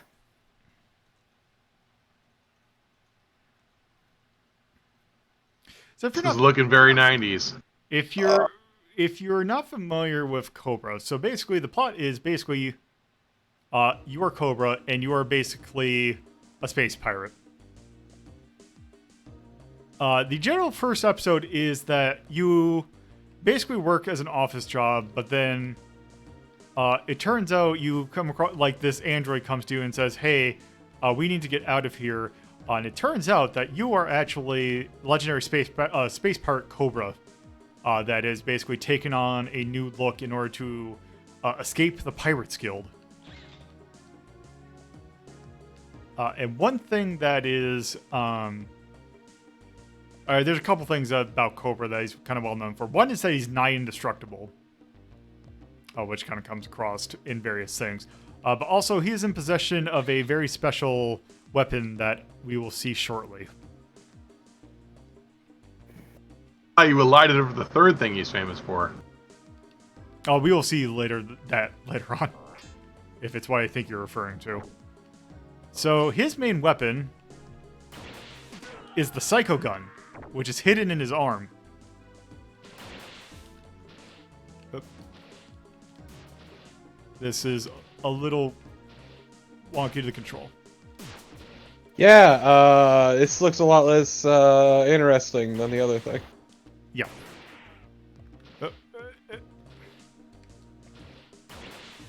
I'm guessing there's no analog. Nope. So this is what the original Cobra looks like.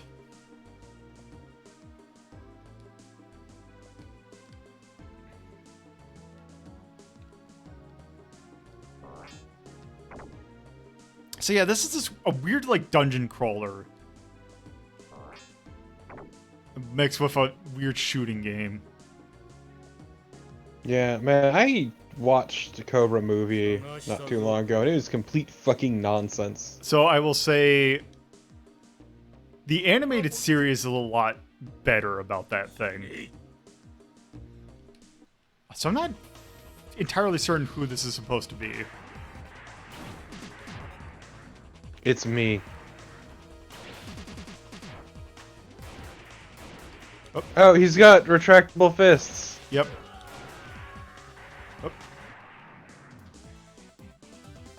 So how does this control? Weird. Not terrible, just weird. What do you mean by weird? So like, you have like, so this is L2 and R2 that's doing up and down, and you have this weird sideways thing. Also, you have direct control over the shot, and you have to hold it down in order to shoot it further. Also, I think one of the things that Rafferty might be referring to is a thing that's common in the show. Oh, it's not quite in this room. A thing that is common throughout the show, and especially that visual novel if you've played or if you've seen it. Oh, there's this thing here.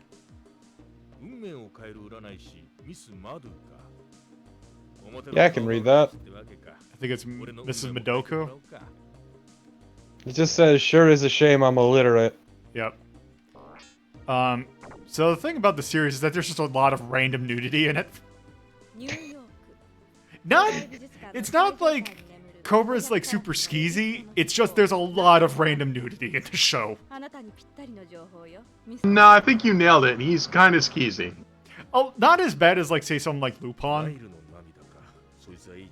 But That's your bar. I mean, yes, that's not a high bar. That's not a high bar, but still. Yes, it's true. He's less rapey than Lupin. It's true. Yes.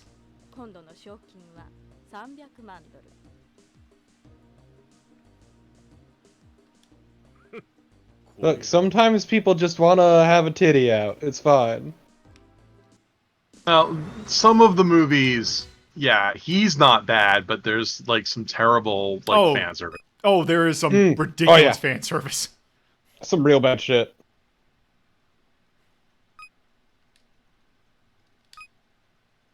So there's an inflation planet that he went to that one time. So yeah, I'm guessing this would be costing him nostalgia value. Yeah. This was an arcade game? No, it was or unless I missed something, this is just a PlayStation. Oh, I wonder why they call it credits. It continues. I guess that's a way to refer to it. Yeah.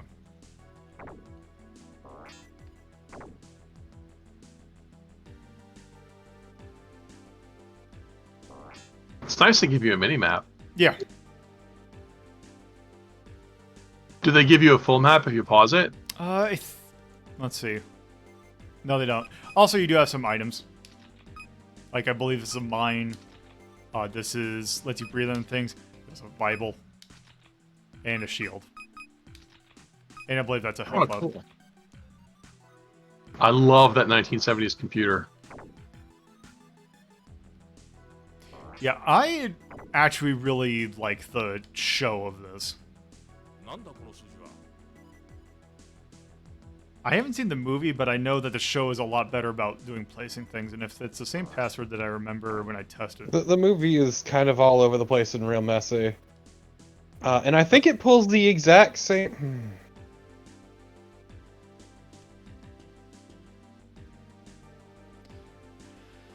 I think it pulls something similar to the visual novel, where they're like two sisters and one essentially ends up replacing the other after she dies. That is a thing in the show as well.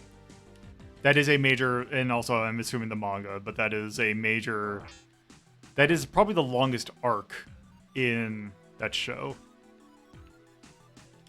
But it's weird because that's just like, that is a very short portion of that show, of that arc, because I think that arc finishes around episode 10 of like 30. Look, all I'm saying is Cobra's got a real big thing for sticking his dick in twins with dead sisters. Yeah. It's great because, like, after that arc finishes, like, one of the sisters just kind of shows up every once in a while. Like, oh, hey, remember that thing we did? Yeah, we gotta do something Remember else that now. time we fucked? Yeah.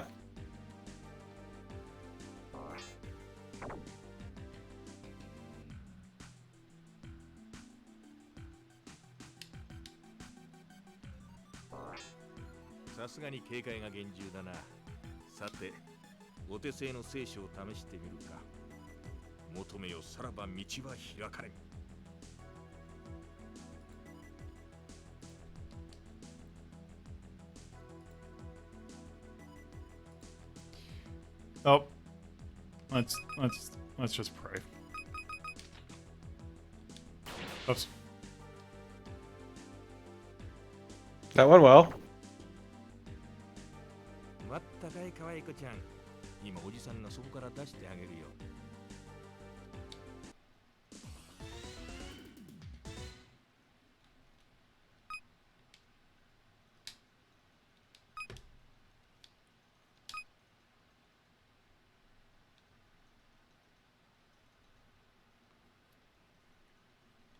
Yeah, we used a Bible to bend lasers. Look, you can't break faith. Lasers ain't got shit on Jesus.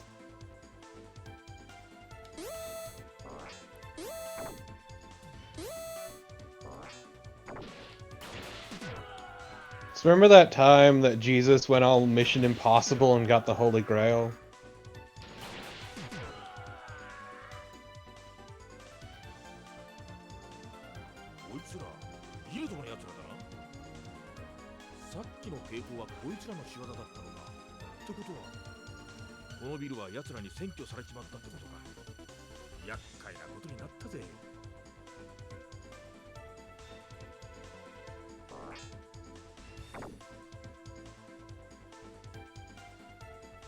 God, these loading screens.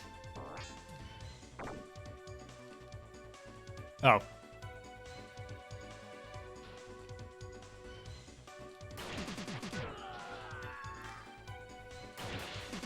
So the thing about the Psycho Gun is why it's called the Psycho Gun is because it is powered by Cobra's emotions. Which is a fancy way of saying it's Deus Ex Machina. Yep. Are the bad guys sprites? Yes. Oops.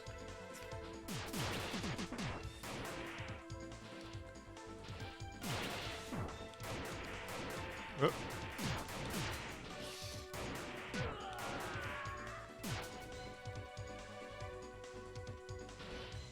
Interesting way to do it. Whoops.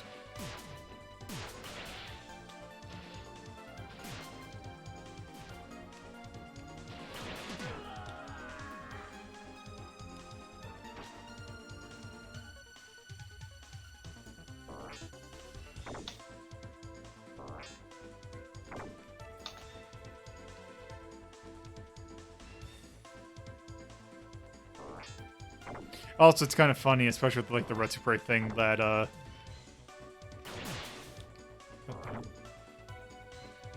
most of the characters that are like famous from that Rhapsody do not actually make it into the show. You mean like Rock Knight? There is no Rock Knight. There are no Wolf What about Wheels, Paragraphs? There is no Paragraphs. It's even the fucking point then! I mean, really. Aside from that, Cobra's actually pretty alright.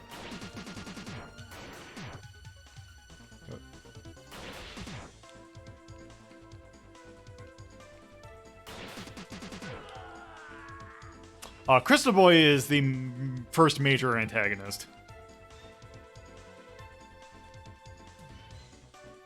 It's actually kind of funny because they end up mixing. There's a character that is a kind of in the Sega CD game or in the show is still a pretty big antagonist, but not like a major one that they or it's like the second arc villain that they in the visual novel they just render as kind of just a side character.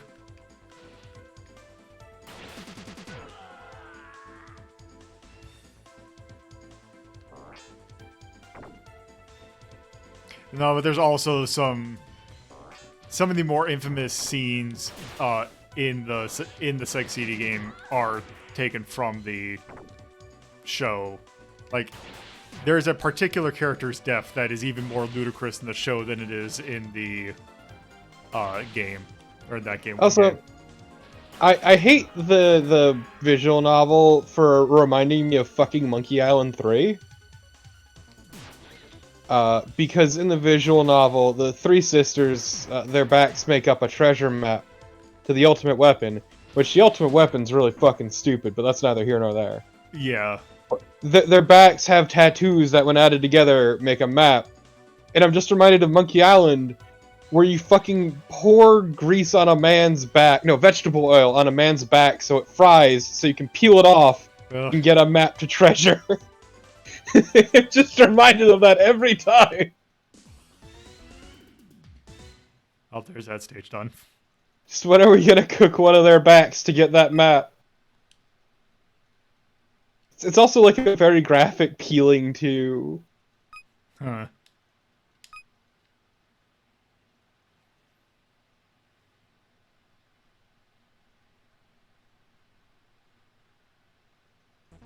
I love Monkey Island 3. It's a good fucking game. Oh! What is that hair, though? I don't know, but apparently we were with Jane. Or is it Jane or Dominique?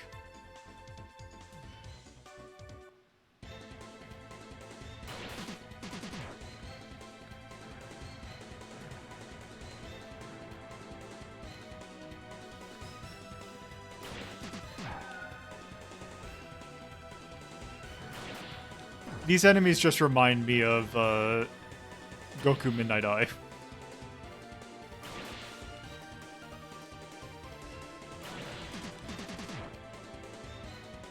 And the motorcycle lady.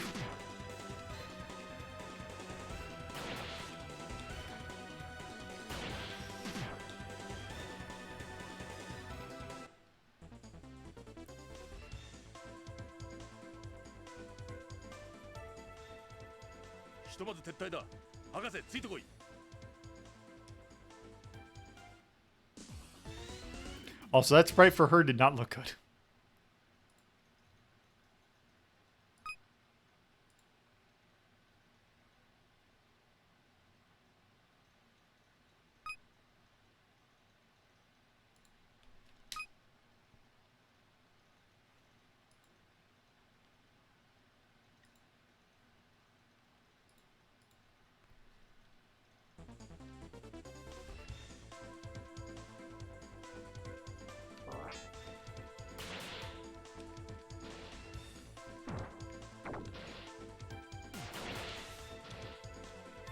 Same actually seems pretty neat. Yeah, there's some neat things about it. It's also some really weird things about it. Yeah, it's a byproduct of its era, if I'm gonna be real. This, actually what playing this reminds me of, it's like the super light, like 1500 games. Or like those really cheap ones that are like jank, but also jank in a fun way. Yeah, this seems pretty neat.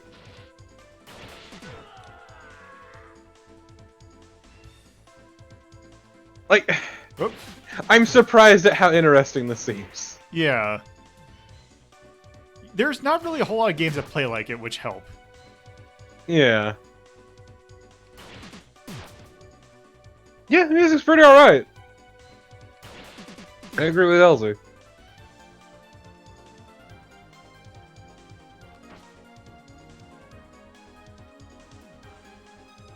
Yeah, this seems like a neat game to kill some time. I can't imagine it's terribly long either, so... I don't think so. Oops. Let me find out. How long do I think the long play of it was like 40 minutes. I don't trust long plays. I know there was a retro play of those. Oops.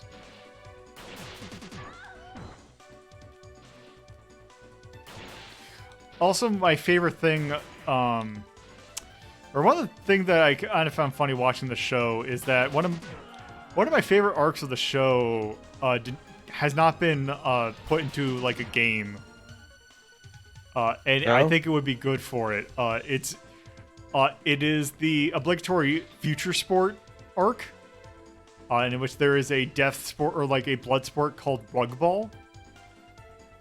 Which is basically baseball mixed with football. As you do.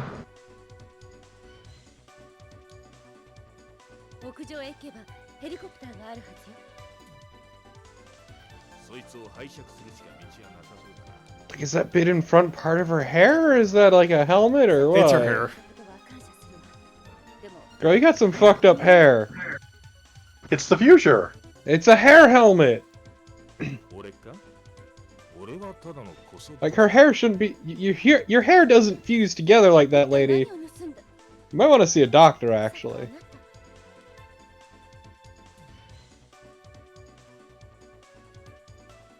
Yeah, actually, that is a good question. Does he have a face? Oh, does the model have a face? Yeah.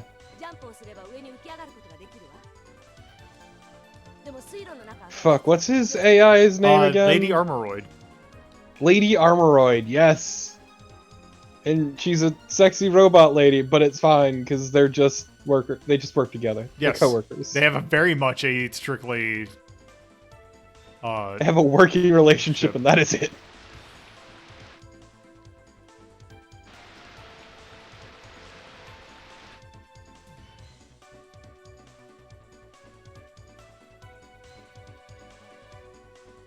Like, it's kind of amusing for all he does hitting on ladies. It's just him and her are like strictly coworkers, and that's fine with them. Yeah, it's actually like that's the thing I was saying is that like he'll hit on ladies a lot, but also he like half the time he just is like he's very like he'll hit on them, but he's not like anytime he sees a lady that he's very like the show. It's not a quite as misogynistic as you'd might expect. He's not as much a lech as someone like Lupin. Yes. Especially early Lupin. Yes.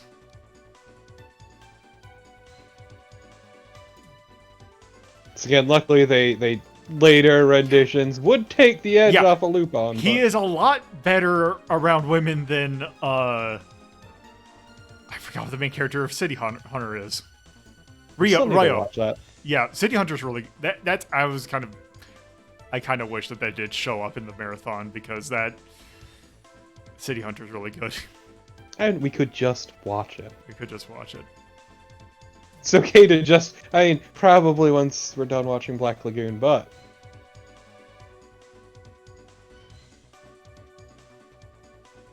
Yes. Essentially.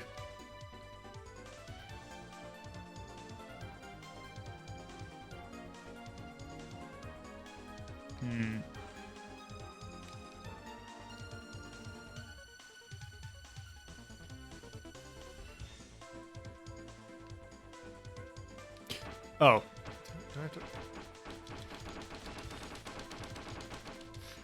Okay.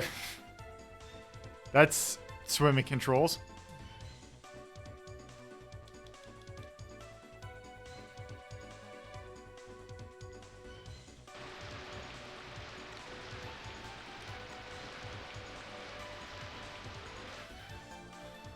Also, I like City Hunter because the main character is voiced by the same person who voiced Kenshiro.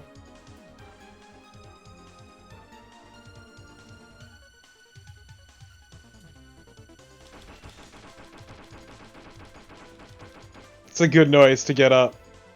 Yeah.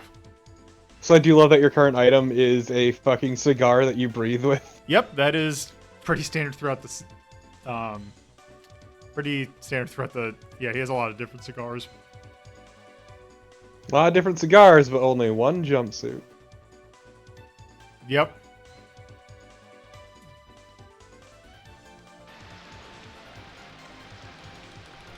Oh, oh.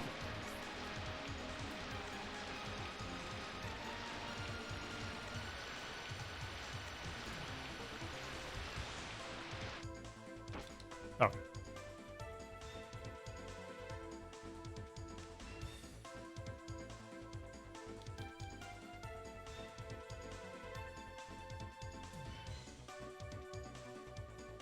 Yes, that is the funny thing about...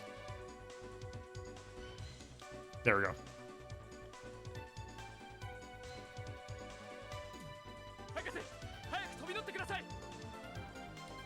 Wait.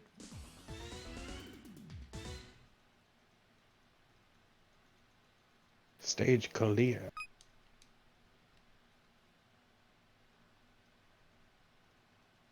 Yeah. All the Fujiko and Lupin have a very toxic relationship. Oh, woof. Also, it's Lupin, but just said Lupin for some reason. Well, there's a thing where it's like because in order to avoid copyright, they would call him Rupon. Ah, So it's actually kind of weird like that. Rupon or Wolf? Because the fucking Castle of Cagliostro is great because they just keep referring to him as Wolf, and it's weird. Because the estate of was it Frederick LeBlanc? I believe is the guy's name who wrote the original Arsène Lupin. Was very litigious. Yeah, it sounds right. I fucking refuse, Tia. Everyone in the English shit says Lupin, and that's how I'll say it. Oh, fucking get on me with the LR shit. This looks terrible. No, it's beautiful. Oh, you died. Is this FMV? Yes. Yeah, this is all pre-rendered. Also, the turtle looks really bad. Like that's It looks another. better than that planet. I mean, the thing about the turtle in the show that they don't show off a lot in the Succeeding game is that it morphs into various shapes. Like it turns into a giant space snake at some point.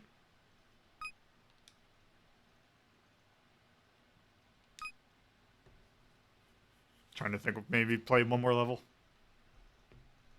You addict. Well, let's see what the level is. God, that model looks so bad. It does, and that is an outfit. God, the face looks absolutely terrible, though.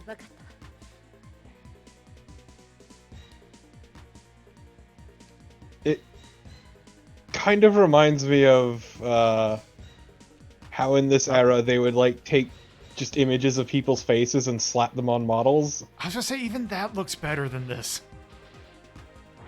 I don't know, Oh. I've seen GoldenEye. Yeah. Oh yeah. You can also play this in first person if you want. I think that's probably good. This is like PSOS music. Yeah. Remember, this is the same hardware that runs Metal Gear Solid. Yes. That really was, though, some PSOS music, and I don't know how to feel about that. Yeah. Let's see. It's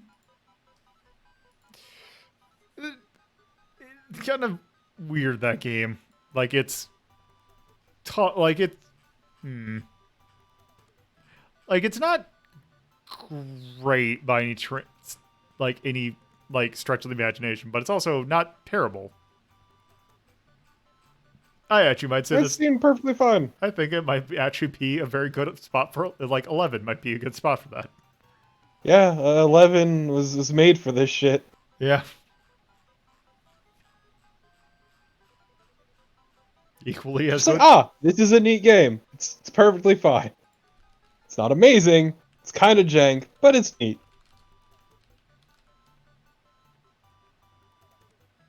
Yeah. I would have been happy with that in my PS1 library. Yeah. I imagine that game would not be that expensive. And that was by... Look at this fucking rainbow we have going here. Yeah. Well, gotta wait to see what this last game's gonna give us. Well, 96 makes it a launch title, doesn't it? So launch in Japan was 94. So it'd been out for a couple years actually at this point. Okay, so it's an early title. It's an early title. Not as early as say something like Twin Goddesses, but yeah. So right off the bat, let's get a thumbs down to that art.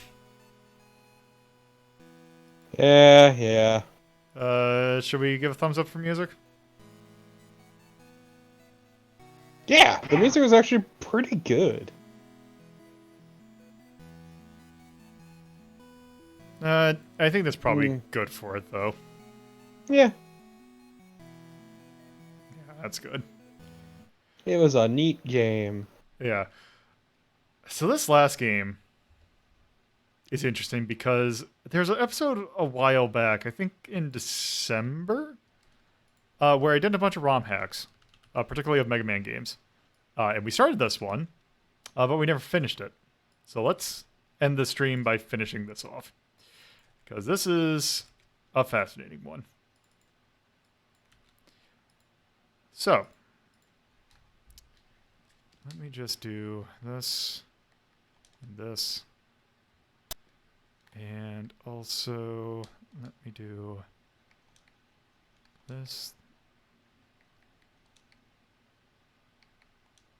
There and there.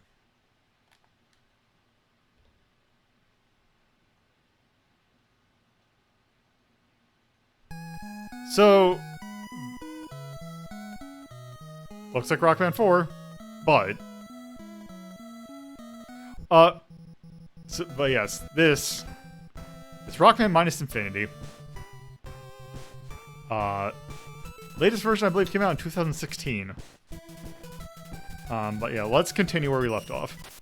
So PS2 games, basically when the PlayStation 5 comes out, I will start considering PS2 games.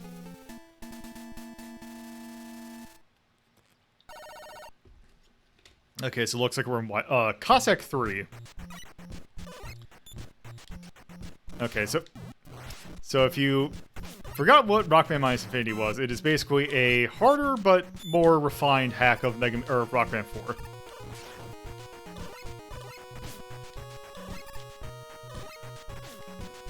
I love being in the fucking sewer.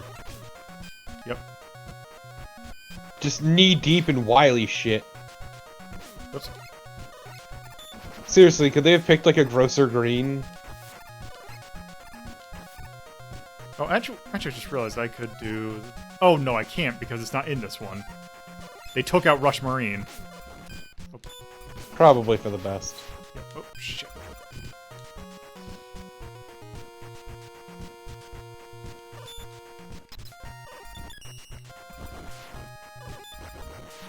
I'm trying to remember what exactly, like, the mechanics of this were. That's right, I forgot that everything's faster now, which is great.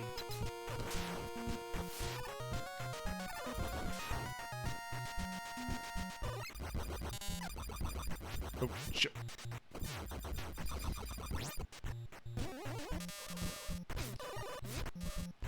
Does this have charge shot? Yep. It's just generally, I like to do short because it's a damage per second thing.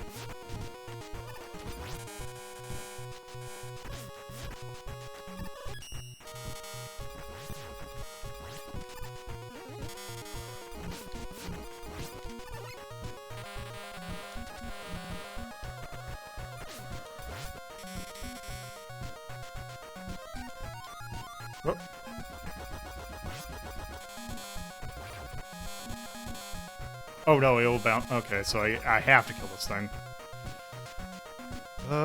Let's just do this. There we go.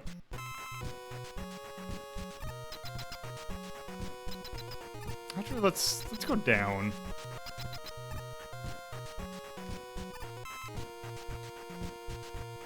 Thank you, Eddie. Not huge on this color palette. Oh, this is weird.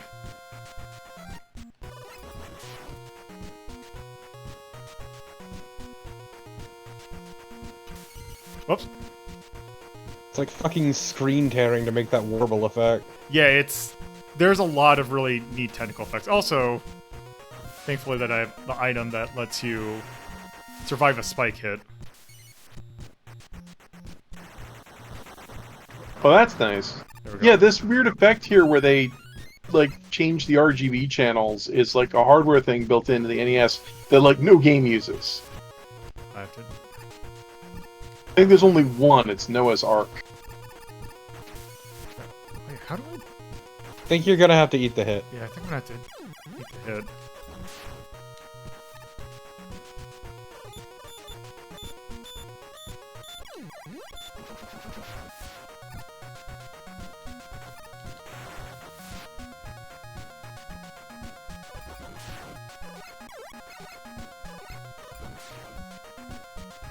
Do you have any spare E-tanks you could burn, or is it just... Let's see, how many do I... Oh, yeah. Yeah, fucking A, dude! I forgot that I had that many.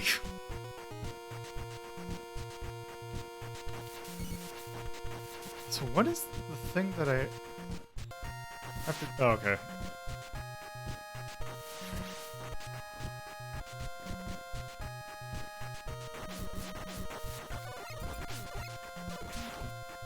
Yeah, let's not worry about that.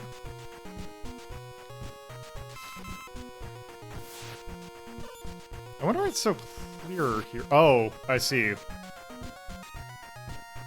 This is a lot more standard. Oh, wow, that's tricky.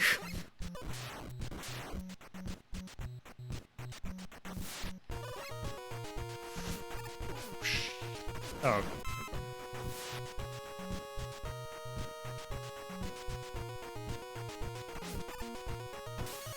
Oh, and yeah, if I actually jump, that actually screws me over. Or I have to? Yeah, well, how do I get... Okay, let me try and figure this out. Okay, I think I know. Oh, that takes you too far. There we go.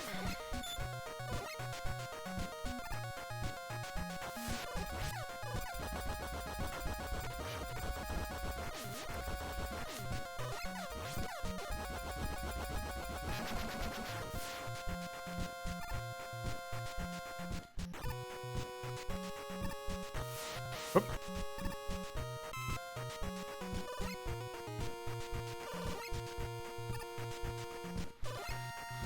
Oh, good.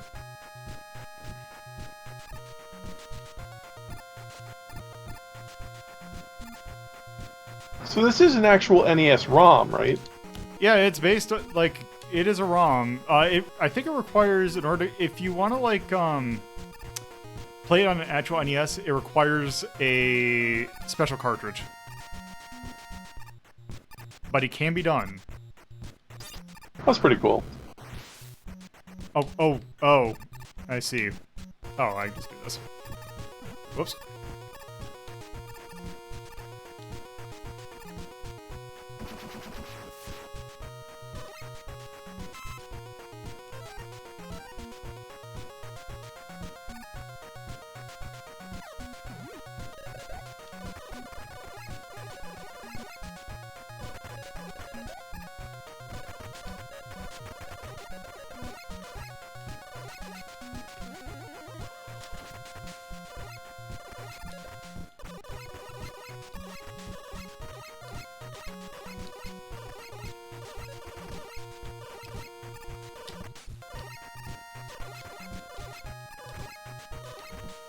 Gotta shoot the bubbles. Oh, well. That sprite flickering is...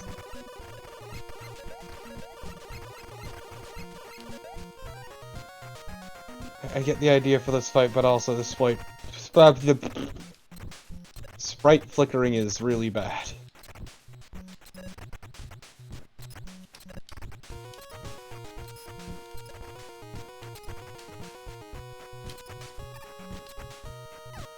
Ring so good.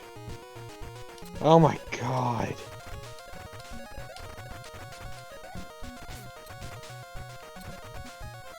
You don't say, Elsie.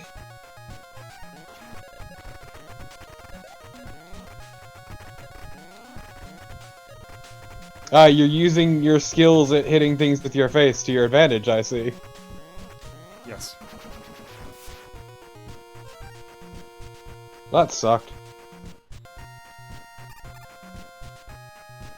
That was pretty cool.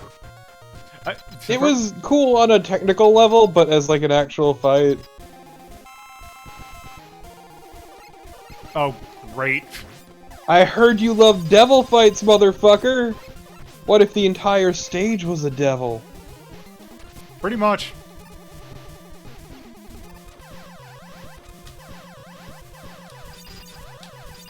Bet you love devil fights, fucker. God.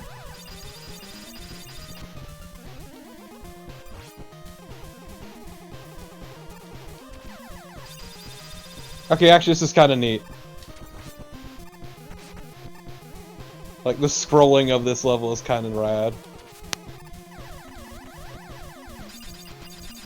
Ooh. Okay, that was rude as hell, though. Behold the Tetris Devil.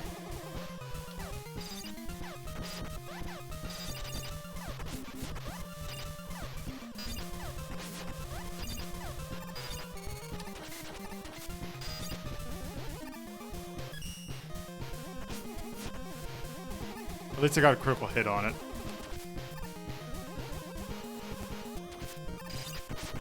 Also...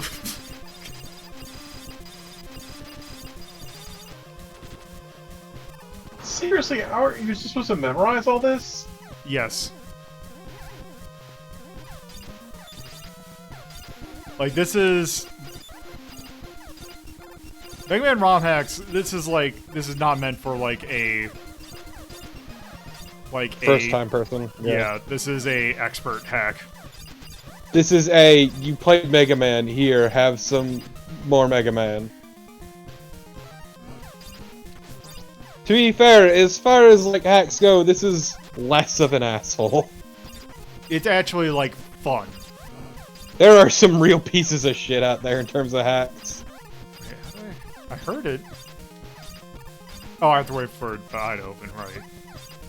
Yep. Yeah, but rope memorization, kind of lame. I mean, devil fights have always been garbage, if I'm gonna be honest. Yeah.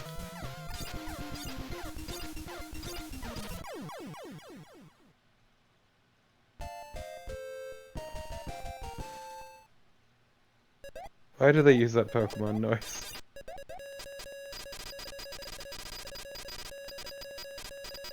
Finally, it's time to go to the moon! Whoop.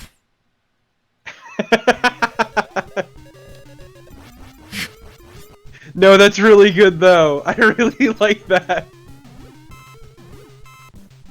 Just behold the Wily Space Program. Also, do you remember what this? Why does this song sound familiar? Because this is from Princess Tomato.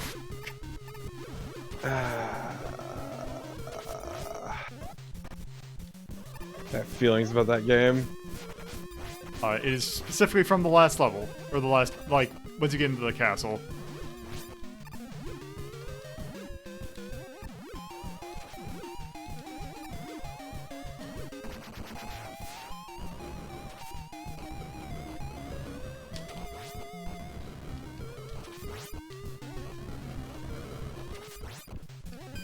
Oh.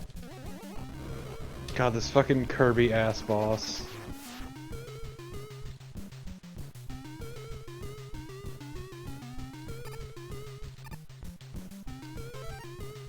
Right. Oh.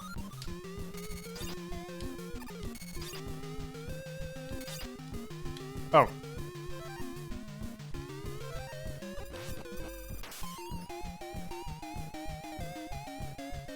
Wait, what?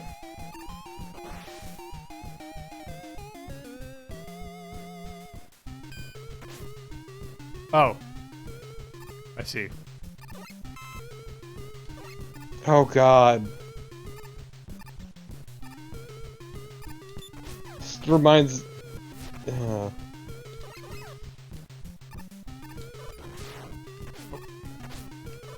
I need that. Oh, whoops. Did not see that kick me off. There we go. God. Why did they need to bring that Mega Man 1 enemy back? Oh, God. Yeah, this is a real dick. If I were using, like my actual other weapons more...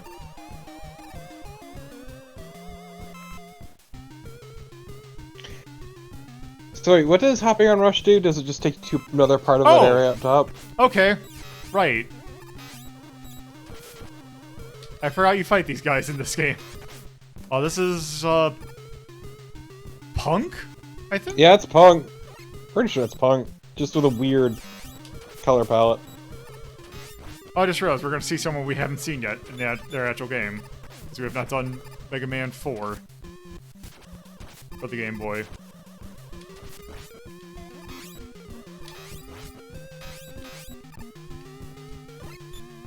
Still, the first time I saw Punk was in one of the Battle Network games. Oops.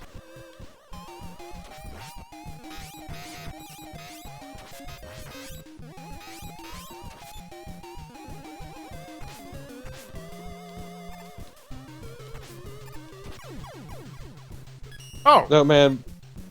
Okay. Yeah, that was Punk. But yeah. Battle Network games in general had some strange choices, including some questionable original ones like Gate Man. Spoilers, his body was a gate. Does it just replace my... Is it? Yeah, it just replaced your normal shot. Huh. Which... Not that that seems like a bad thing. Oh. Okay, I mean, to be fair, you weren't making that hit with your normal shot. Also, it seems... the shot seems more generous Yeah. than it looks. Which is always nice. Oops. What happens if you charge it? That's a good question. I can't. To be fair, I think just, even without the ability to charge, it's just better.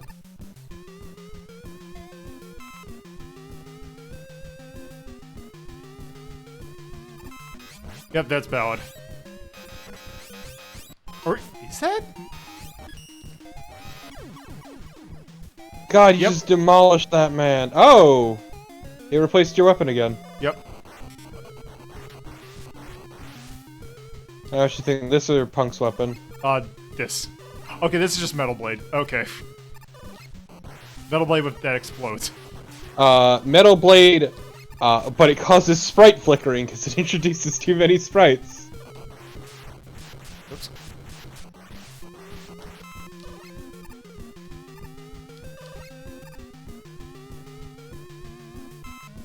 Which is pretty funny in my book, honestly. Let's see, is this gonna be Quint? Oh! Okay, oh, and we fight Terra as well. So this is from Mega Man 5. On the Game Boy, which is... I really want to show that off, because that is actually not related to anything like Mega Man related. It's all original stuff. Okay, what's your new shot? Oh, that's lame. What if you hold it? Just... I think I think it has some homing to it.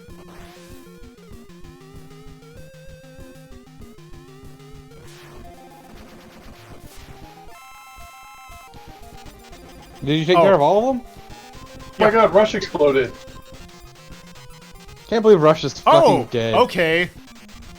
Huh! Wow! That's a weapon!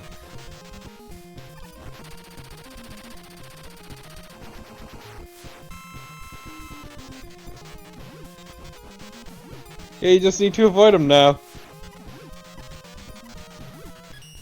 Huh. I'd probably get that taken away from me at some point.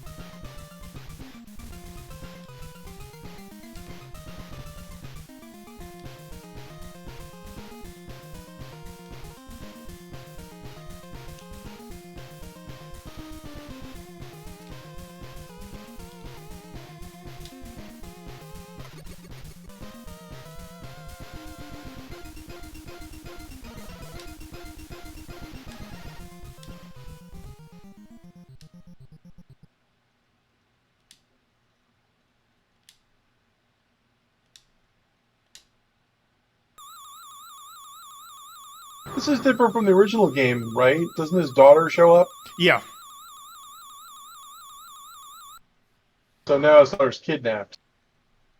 Yep. Well, as originally she was held for ransom. It's just, it doesn't go into here.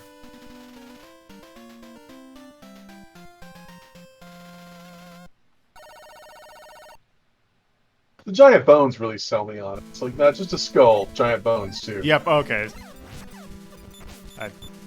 Too good to last. Oh.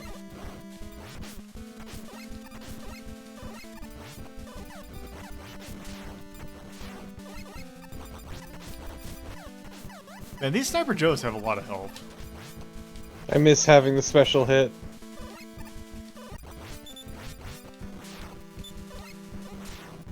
They were so great having that fucking Buster replacement, and now it's gone. Yep. Also, did you just, like, bumble into the best one for that fight? Yeah. I mean, to be fair, they all seemed like they were really good for that fight. True, but one of them just involves firing and forgetting.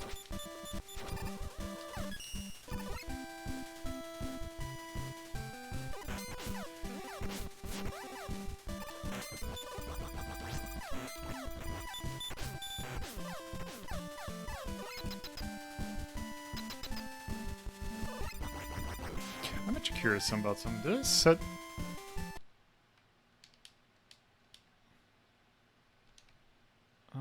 options. I do have the sprite limit gone.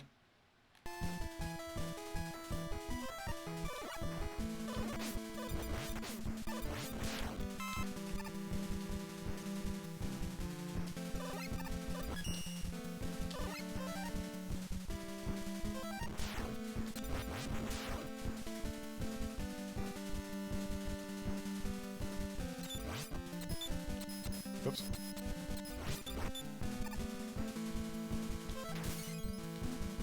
Oh, whoops.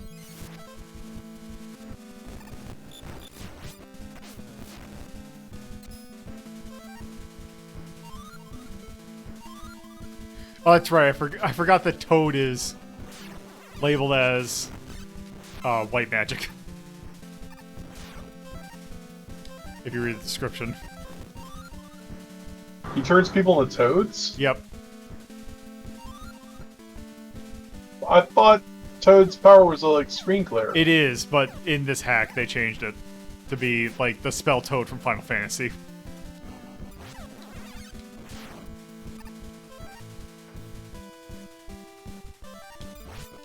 That's right. I forgot Dive was just a huge-ass laser.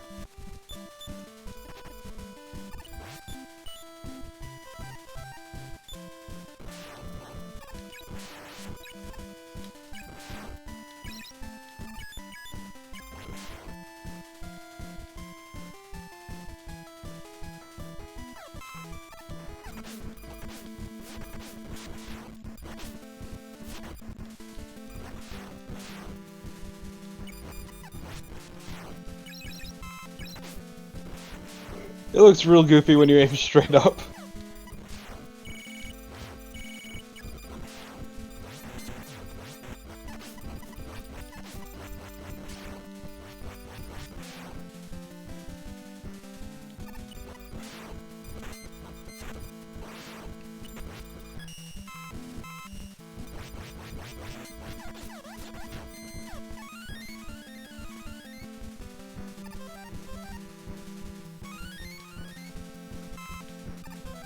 That's right, I forgot I have this.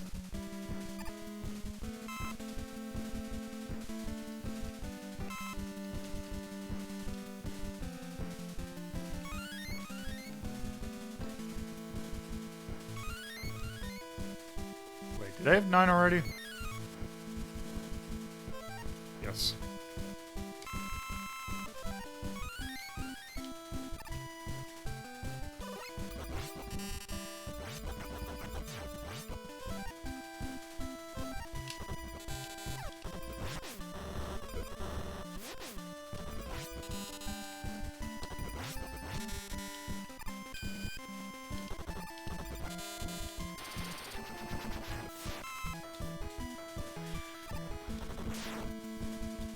Oh boy.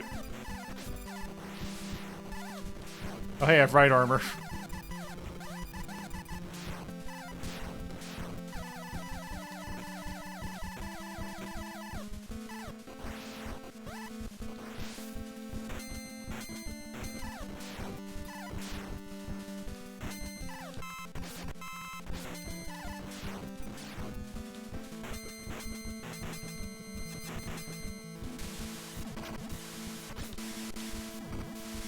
Don't I? What is the? Okay, I guess I'm not getting that health. Yeah, I mean, you don't... Wait. Have you seen your reserves? Really? Yeah. Okay.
Oh, okay, I can just do that.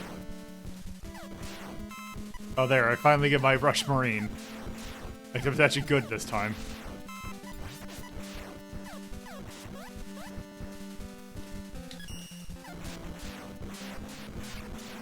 Okay, that seems good.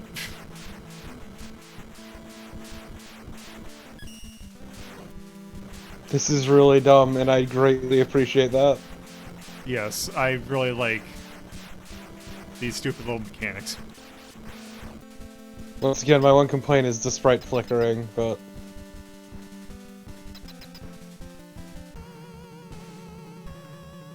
Oh. Oh no! Sniper Joe 2.0!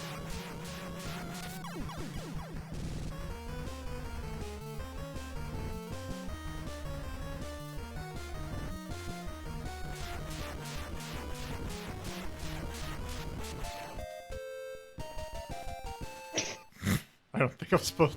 Oh! No, that was really good though.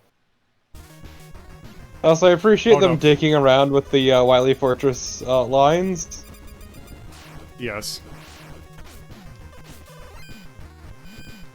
Because the lines don't matter.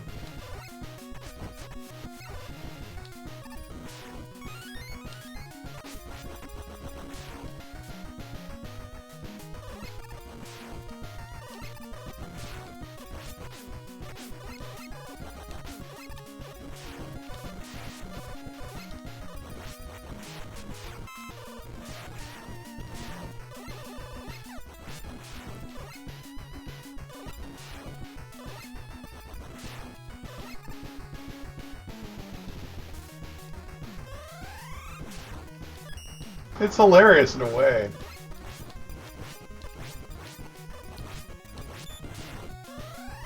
It does feel like Wily is throwing every robot he's got at you. Yeah. Oh, also, I just realized something. These are all from the Game Boy game.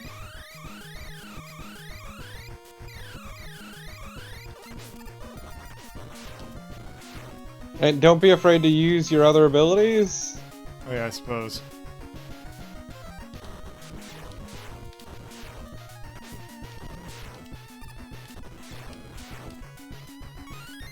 What lives do I have? 9.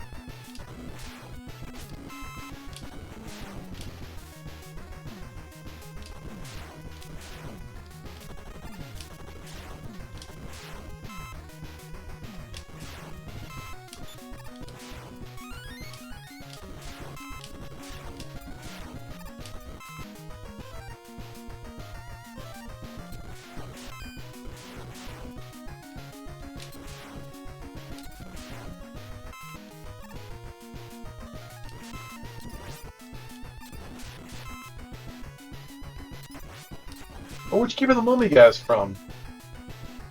Wait, are they from 4? Yeah, they're from 4. So okay, so they're just black and white. They're not so much from the Game Boy games themselves. We only get 3 pallets.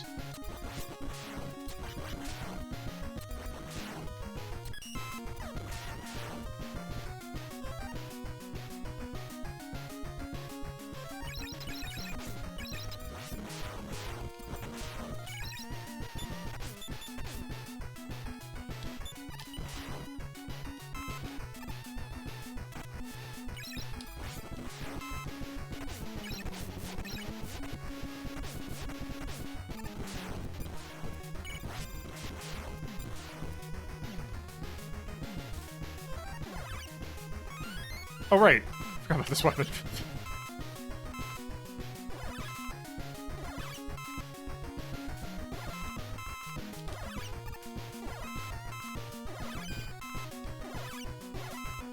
Got the suck.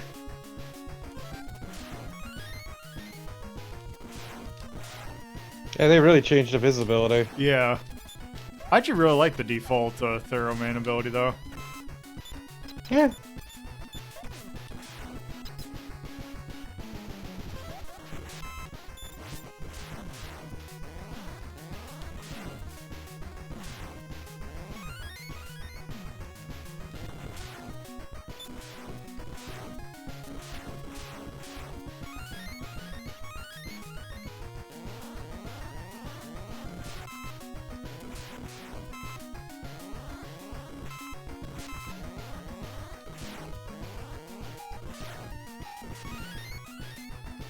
Skull seems OP.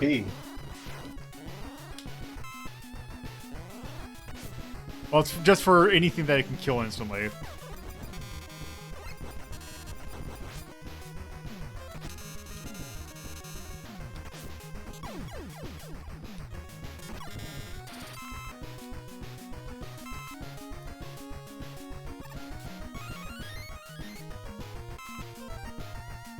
Yeah, give me that good shit.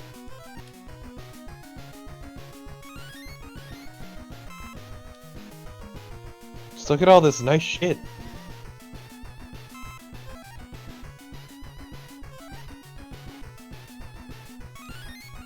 Okay.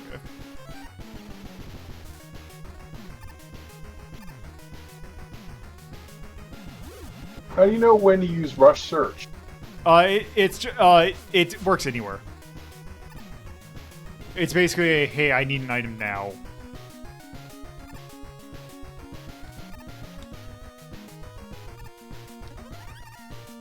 Oh, wait, what? Oh, right. I think I remember this section. No, this is good. This is good.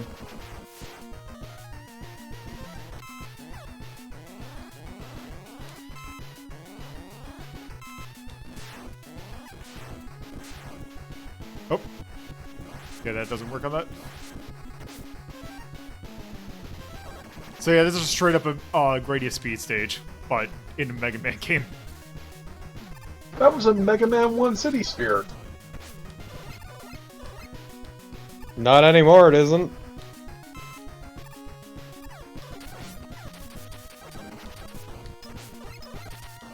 Oh no, you need to build your own path.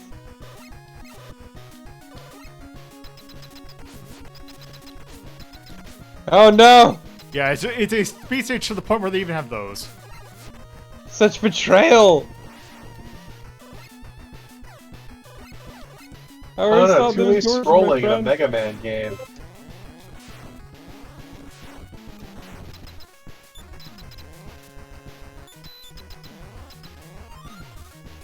Wait, what? Oh, I see.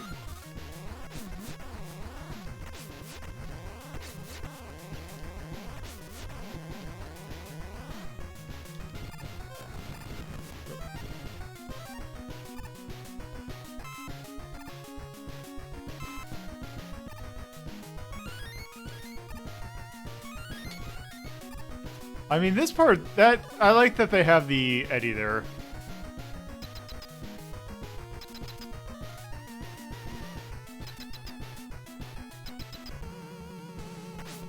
Oh.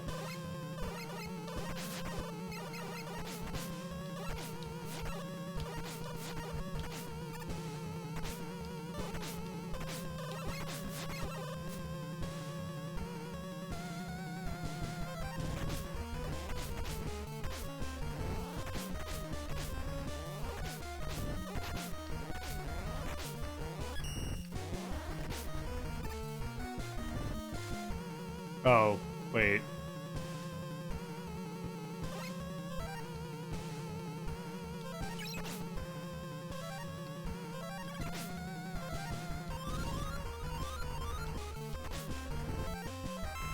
Oh, okay. Okay, hold on. I see the thing with this, that the gimmick behind this boss fight. That's actually kind of weird.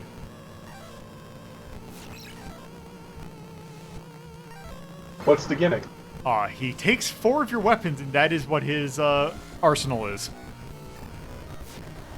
So let's see what I have.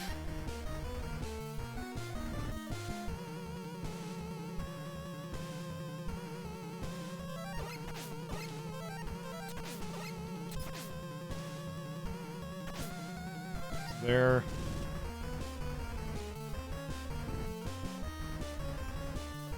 Let's take...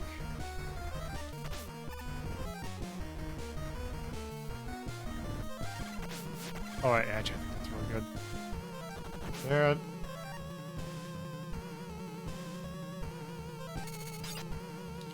Can you take that? Can you go up and shoot him? No, because... Wait. I can't. Let's see. Nope, I think I have to give him something. There.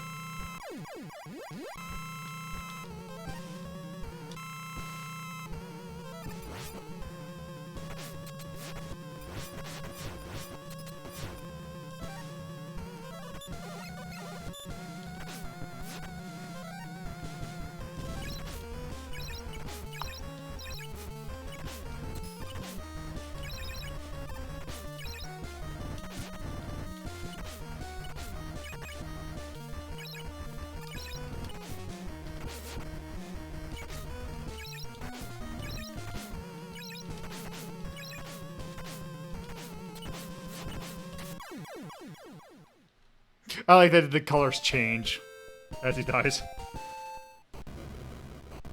Uh-oh.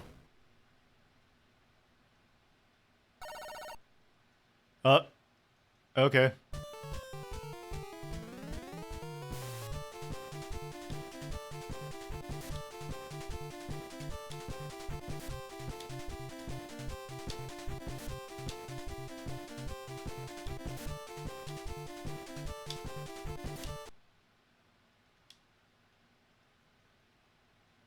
What?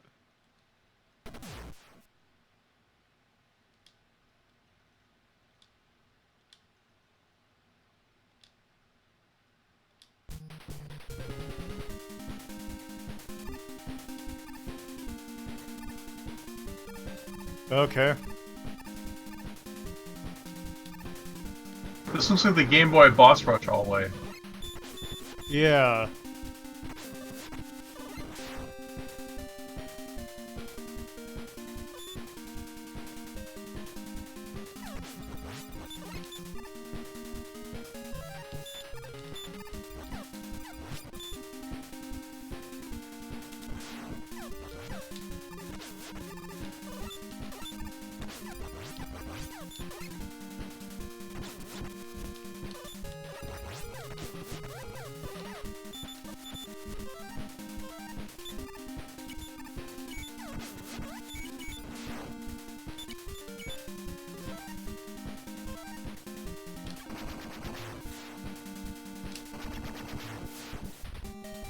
Oh, the stuff he stole from you is gone forever.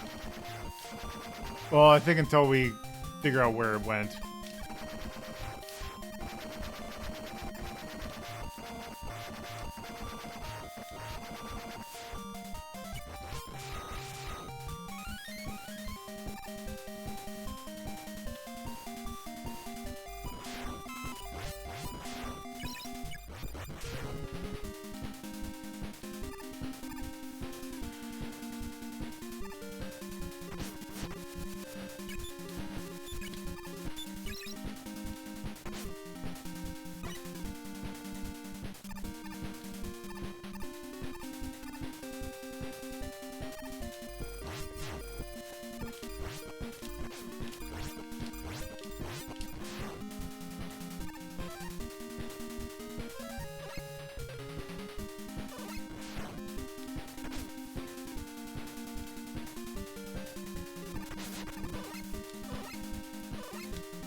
Can I work? Oh, I can work back there, okay. So I guess I have to just find all those spots? Oh.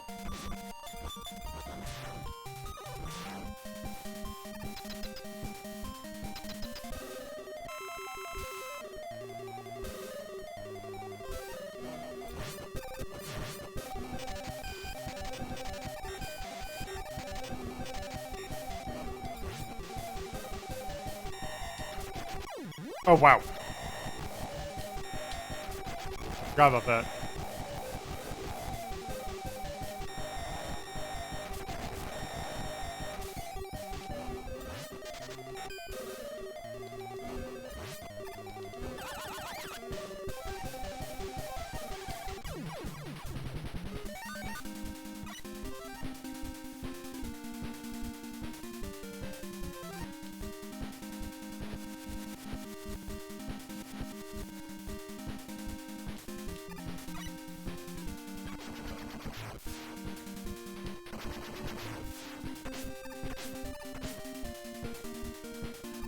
Oh, okay, I see what you have to do. It's basically, this is how it's doing the boss rush, which is actually kind of in a weird way. Like, you have to go find all the bosses again.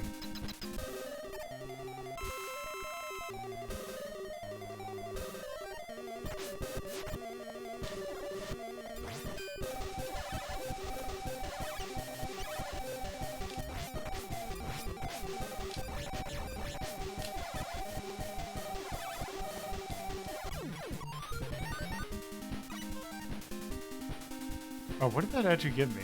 That got me an item.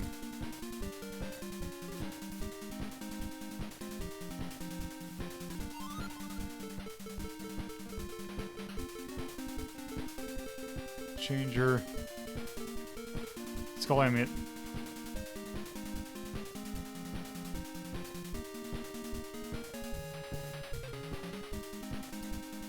If you have two or more vital, this barely protects Mega Man from fatal damage.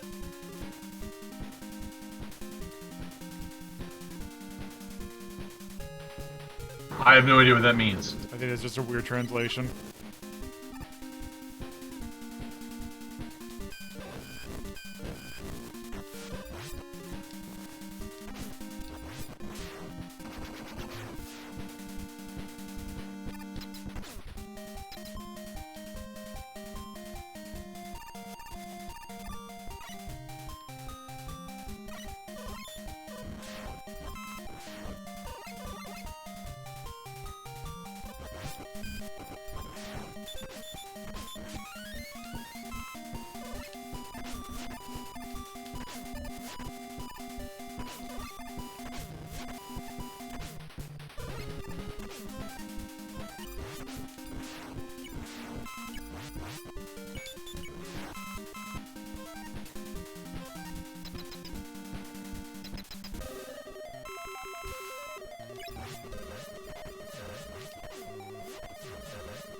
Okay, this is a really tough fight.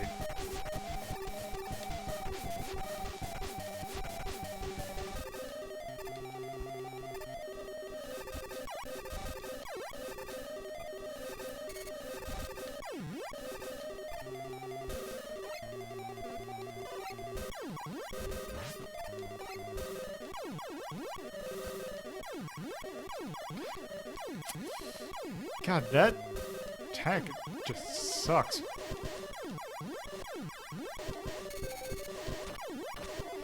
You don't have any more E-tanks? There. Oh, for some reason it wasn't letting me actually, like, do anything to go into the menu. Okay, that's better.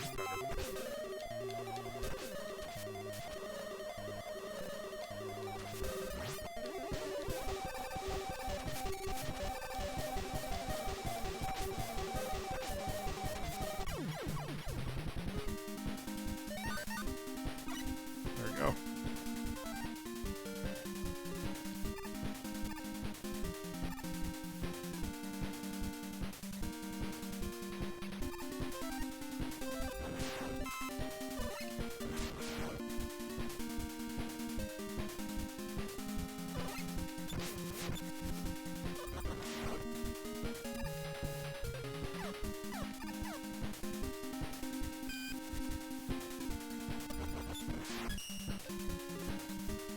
Yeah, if nothing else, Mega Man ROM hacks are good at lifting good music. Yes.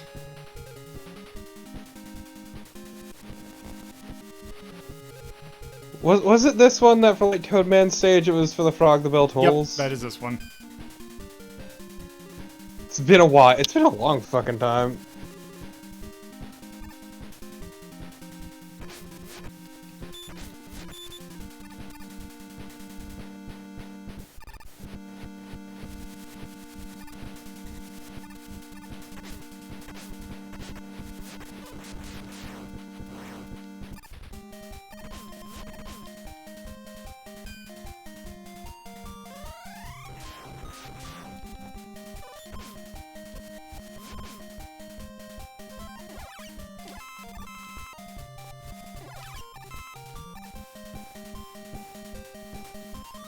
Wait, what?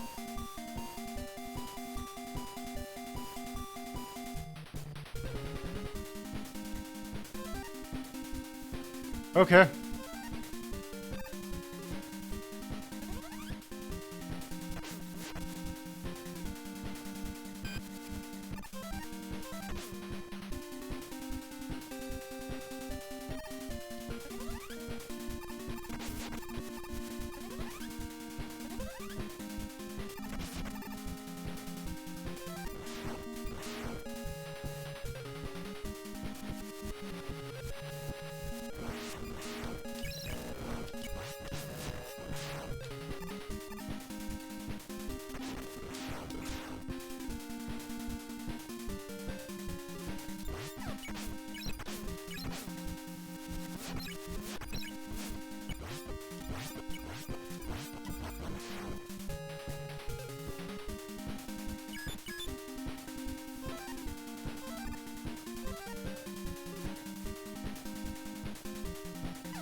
Oh, good.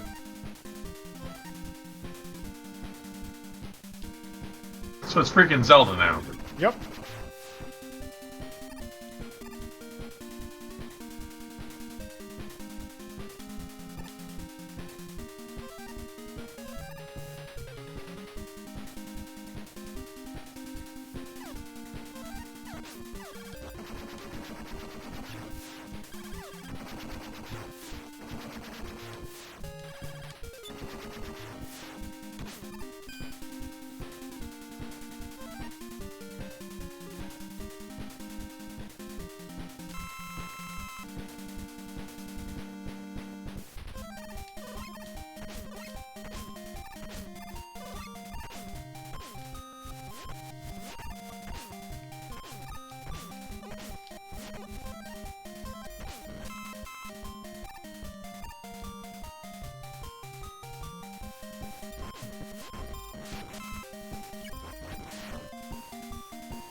Jesus Christ. Oh, let's see. Flicker so bad you couldn't even see your own damn health bar. There's such a thing as too much.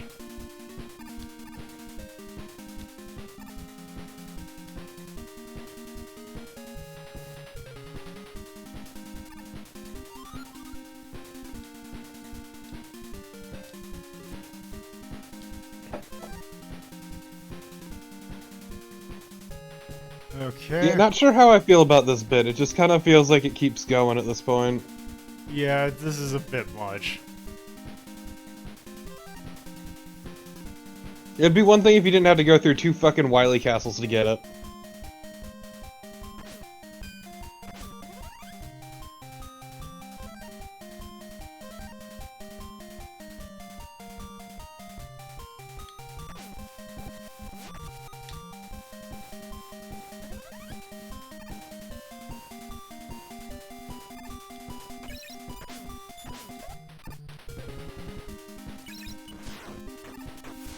Is there a teleport there? Oh my yeah. god, these screens. Okay.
Okay.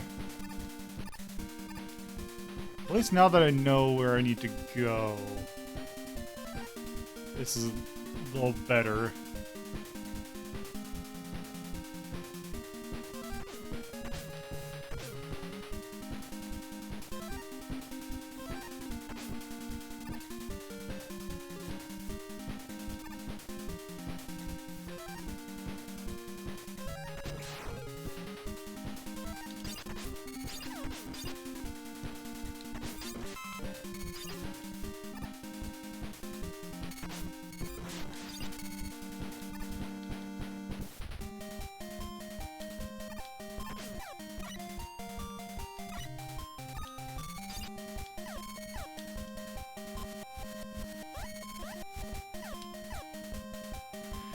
Okay.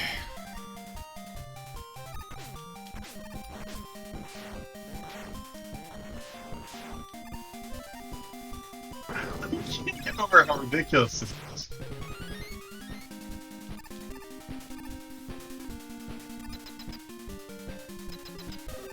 Like the last Mega Man ROM hack.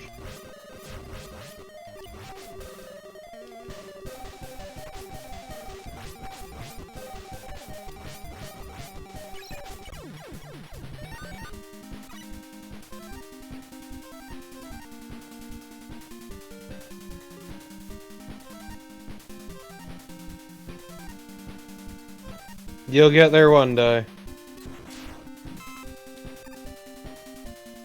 Yep.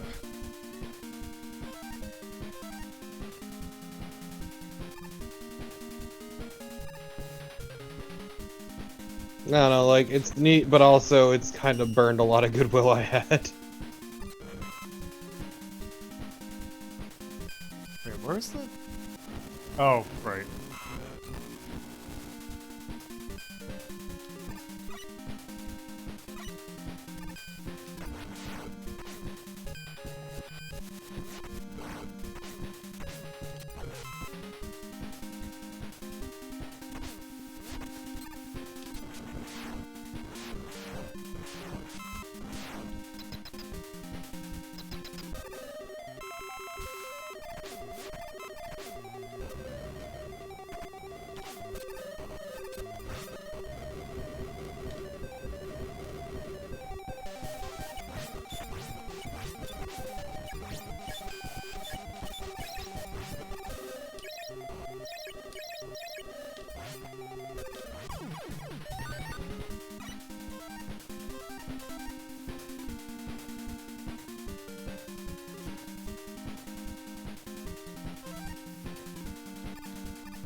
go.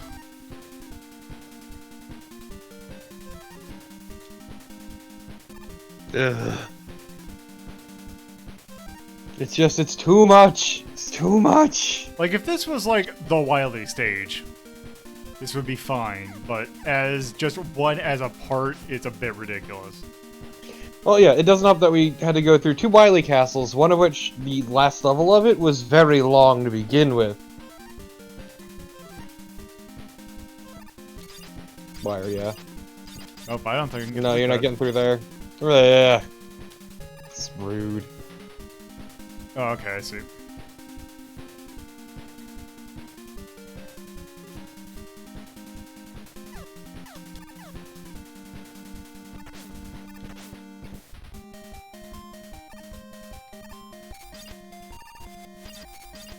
Oops.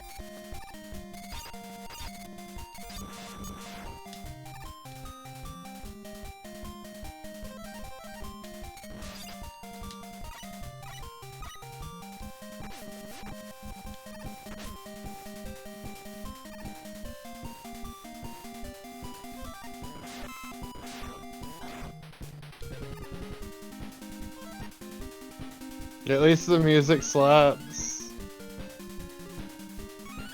Yep. That's what's important. Remember, you have a metric fuck ton of E-tanks. Yeah, I'm just afraid for the last section of what dickish things will pull.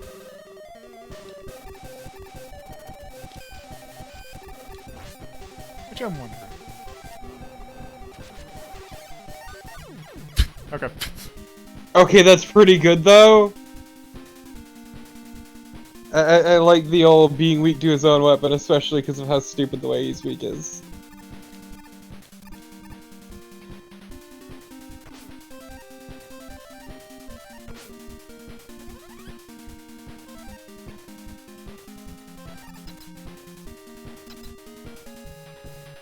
Where are you trying to go?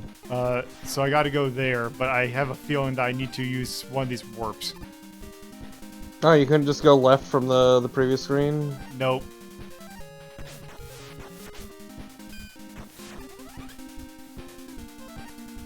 Cause see, these warps take me to different places. Oh, that's fucking dumb. I just gotta figure out which one I've not been to yet.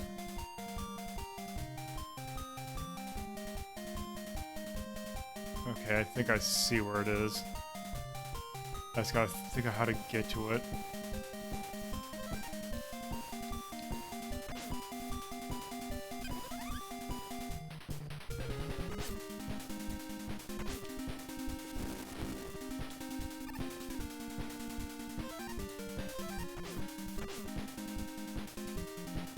Yeah, if I go here.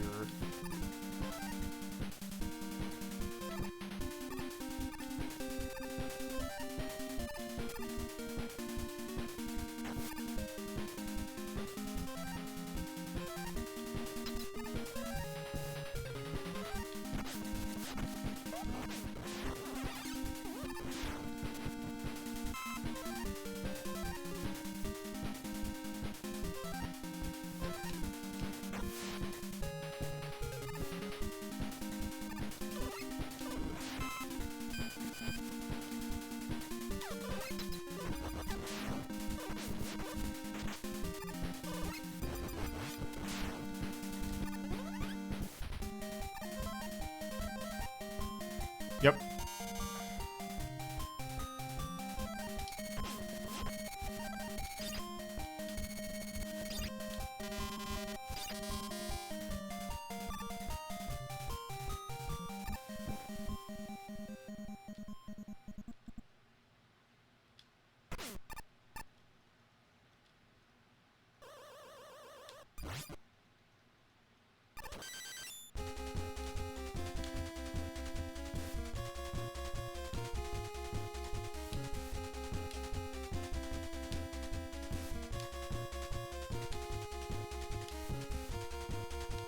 This got weird.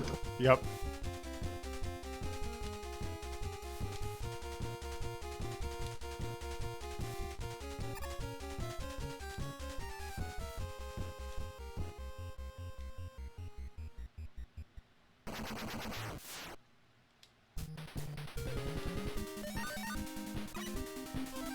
Okay.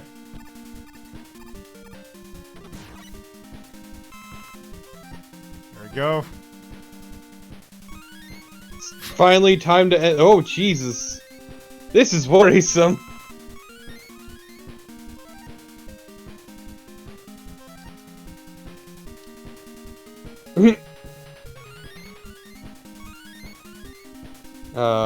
That's right, it's time for a new level.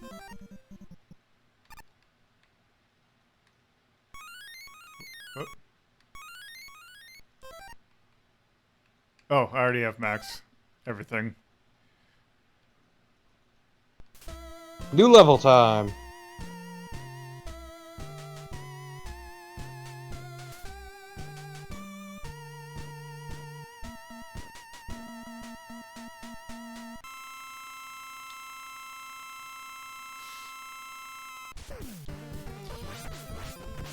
Okay.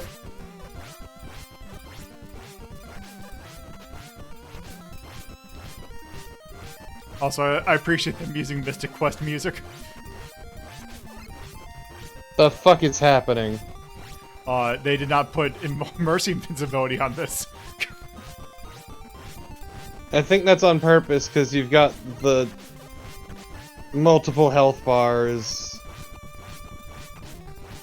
Oh my god! That is kind of funny. So much health. Oh. Don't forget you have E-tanks.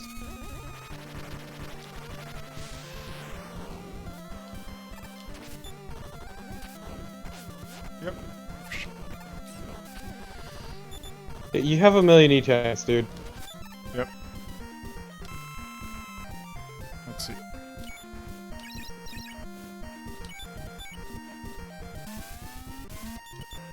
Oh.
God, I hate how fast it goes back up.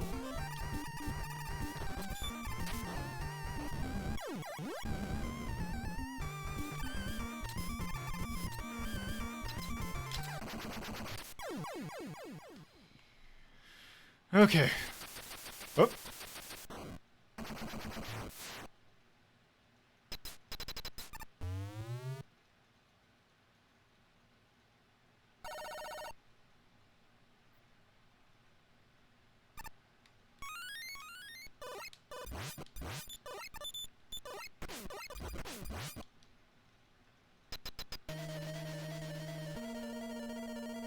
God, it just keeps going.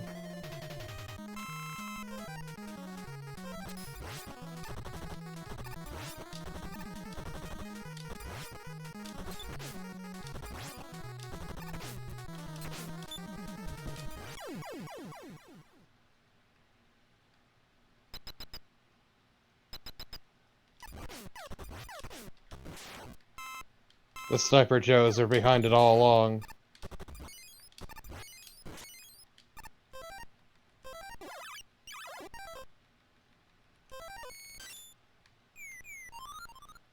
Oh. Oh yeah, now it beats right next to your energy.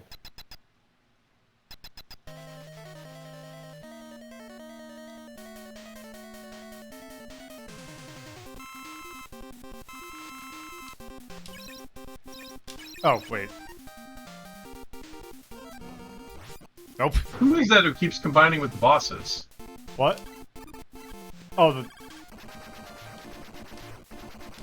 It's like a weird riff on Doc Robot. yeah. Oh, is he a bad guy from the Game Boy games or something? No, that's Mega Man 3. It's after you beat all the 8, you have to redo some of the stages, but with fighting the bosses from Mega Man 2 again.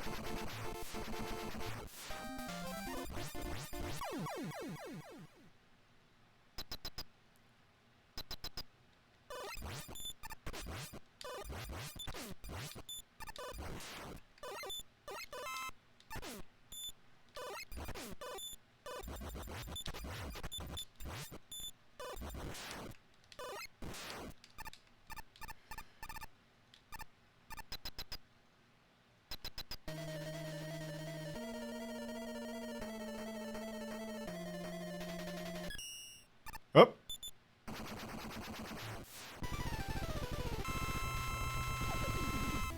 Okay, if I remember correctly, this is actually a bonus boss that we get from doing something.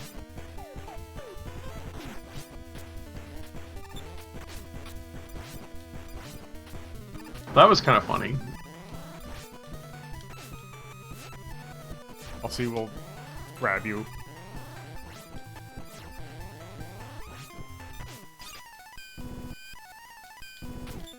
Oh, wait.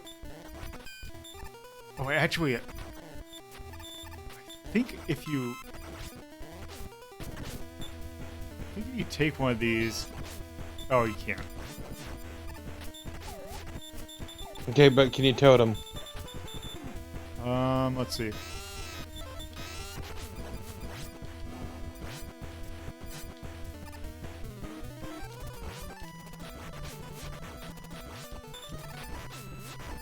That's doing no damage.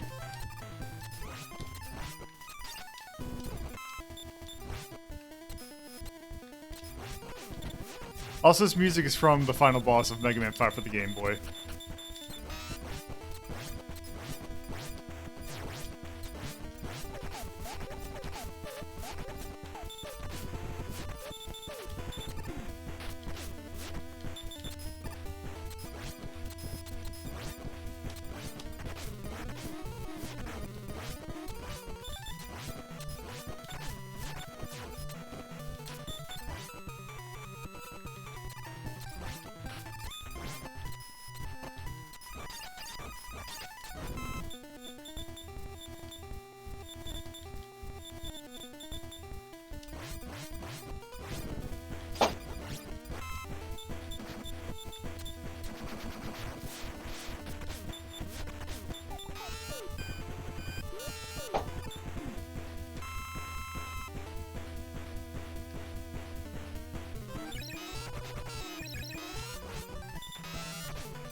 And luckily you have 8 whole E-tanks.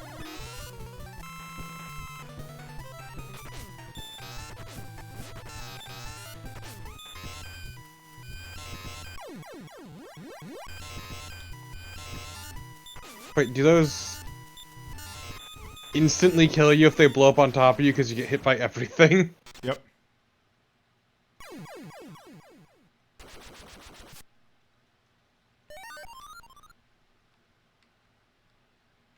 And now I got an item. That is... Holdable control. Wait. Okay. Interesting. Can you jump on it? Nope. I think it just Damn. does continuous damage, but what is that shuriken that I got? Superstar. Dagger. Uncertain item. What? I think it's a Final Fantasy V reference. Shoot your normal shot? Nope. Okay. I think it does an instant kill on a certain boss. Oh, it's 100%. It's 100% chance for an instant or a critical hit. Against a certain boss or in general? In general. So yeah, look how much damage my standard shot does now.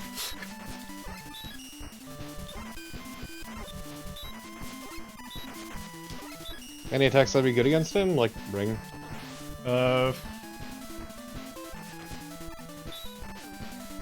Just anything you could aim up, or... Yeah, it's anything. Everything now does more damage. Oh my god, the hold ring, though. Oh, come the fuck on!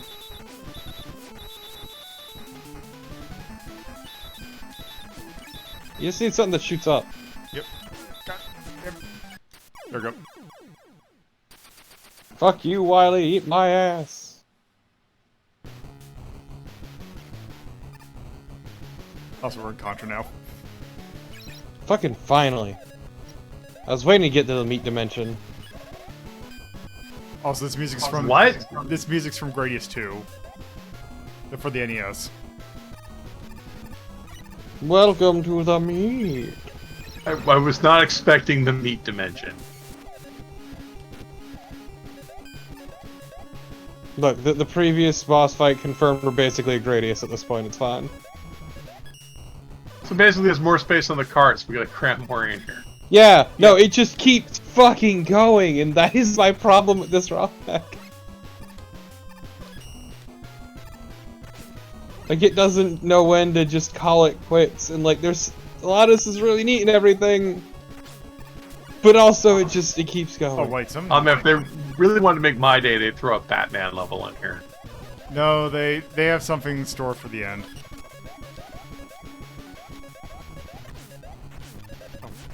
Can't believe Wily was actually an alien the entire time.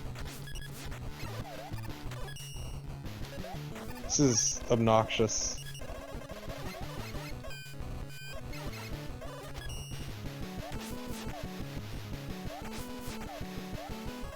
Just reminds me of, oh fuck, what was it?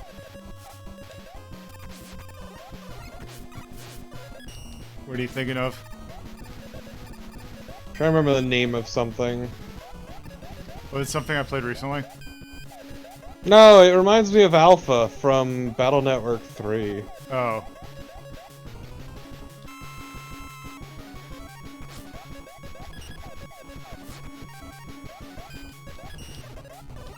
The game where Wily fucking dies.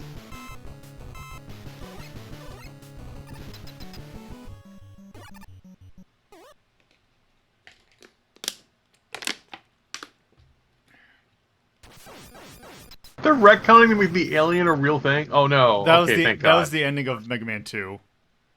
Yeah, with the fake alien. Oh, sorry, like they just throw it down. Wow! Oh right, I forgot about this boss. Did he just take all your E-tanks? Yes. What a son of a bitch! Little tiny drill man's being a dipshit. Tiny Drill Man, why are you such a dick? Oh, whoops. Apparently Yeah, I don't know why you took that out. I don't know. There we go. Fuck you, Wily. I'll kick your ass. So remember that time that Mega Man took out a 9mm and shot Wily in the face? It was really fucked up. Oh, he left behind one little thing there. Oops. Can't warp out. Whoops.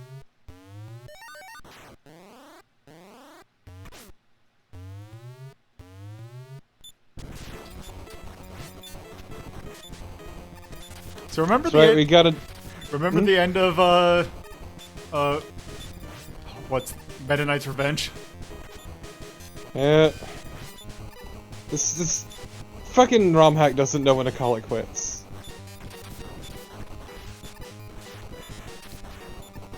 Oh, there's a timer in the upper left. Okay. Yep. Oop. Problem is, the flashing effects make it really hard to see anything.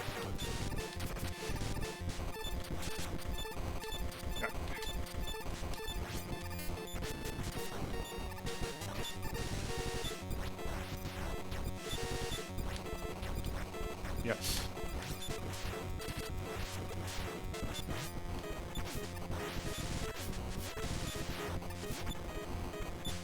Yeah, you forget that you only have this health. Yep.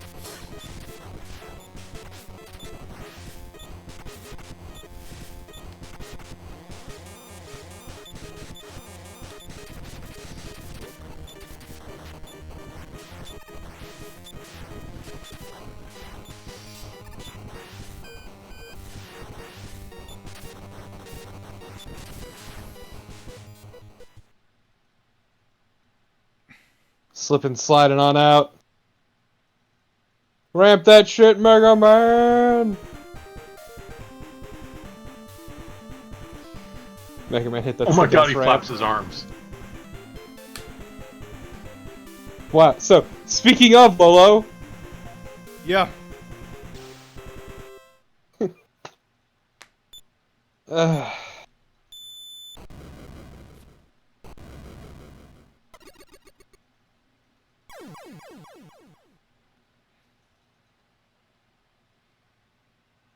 it's real fucked up that time that Mega Man shot Wily dead.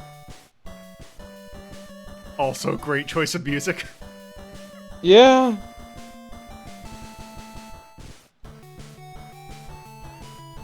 I don't get it. This is the menu music for Win 18. Also, I like Shadow Man there in the background. Just having fun on his kite. Whoops.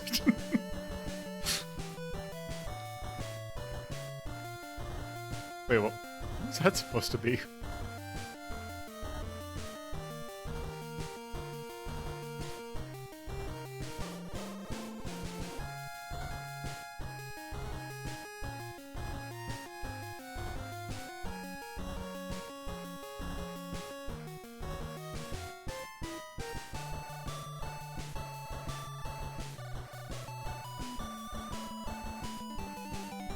Who's the bird? Beat. Hey, Cossack, Kalinka, I brought you a sacrifice. Because I believe in lore that Beat was basically a gift given by Dr. Cossack for saving Kalinka.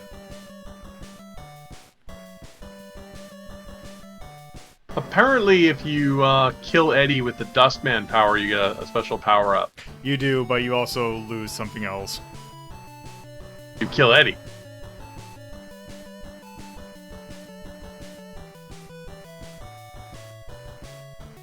Yup.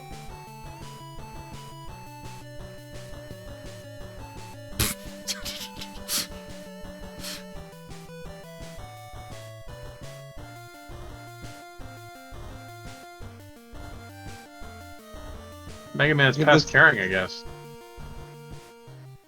Also. Mega Man went to go visit his cottage out in the middle of the fucking woods. Also another interesting choice of music.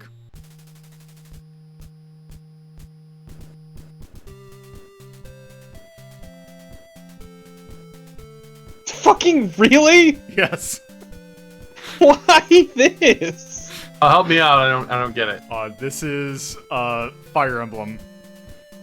This is the fucking theme to Fire Emblem that they will never stop using. It's really good hearing a man on the phone game just sing it in broken English.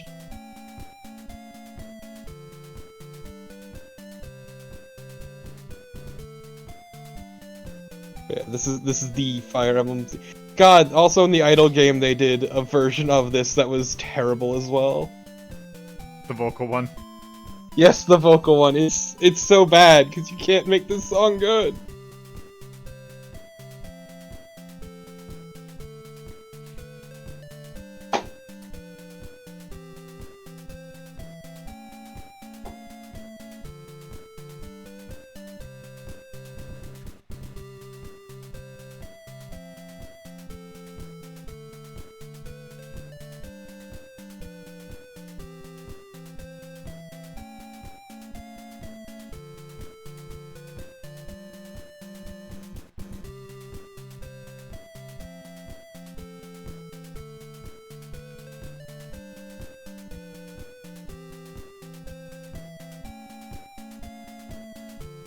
Please, this song is killing my soul. Oh, we gotta wait for it to... Gotta... Oh, there, okay, there we go. Oh man, now we got an epilogue.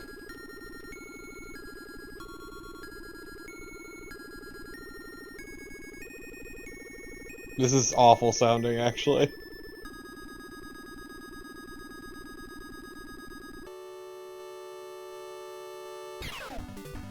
Friendship established! Peace between the East and West at last!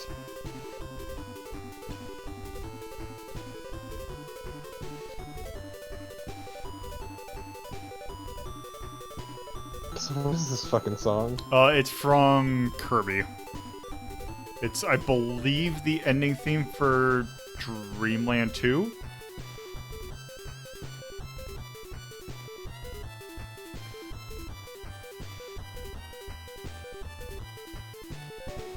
Excuse me, also as I download something in the background.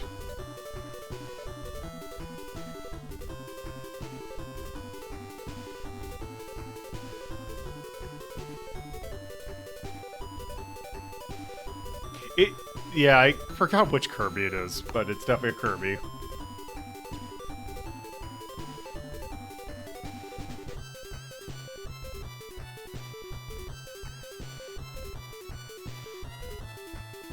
Twins?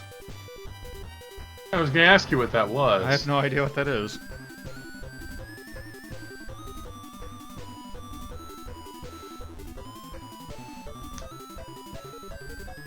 Maybe it might be Superstar?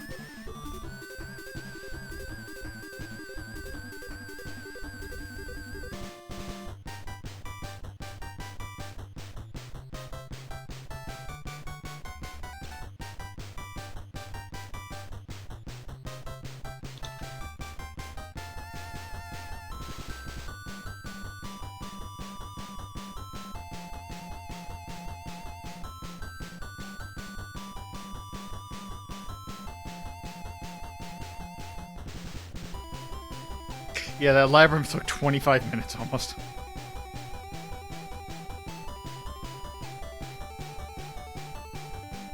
Oh, TIWNS is supposed to be an onomatopoeia for Rockman's death sound. Oh. So that was how many times you died, which was none, because you were a cheater. Okay. Yeah, you're a cheating son of a bitch. I don't know how you would finish this without being a cheat. Oh my god, that was like, wow. Yeah, that was incredibly fucking rude. Like, it does a lot of neat things, and it's pretty neat in general, but it just keeps fucking going. Yeah. If it were paced better, or a little more fair, it could be a lot of fun. Well, it doesn't help, too, that, like, it's important to remember there were 8 stages before this. Yeah, there's 16 stages total, with that labyrinth being one of them. Yeah, but you could save the game and come back, right? You can. But still. Yeah, the maze section just seemed like a lot of busy work. Because it was! It seemed like a thing that was there because they could do it, not because they should do it. Yep.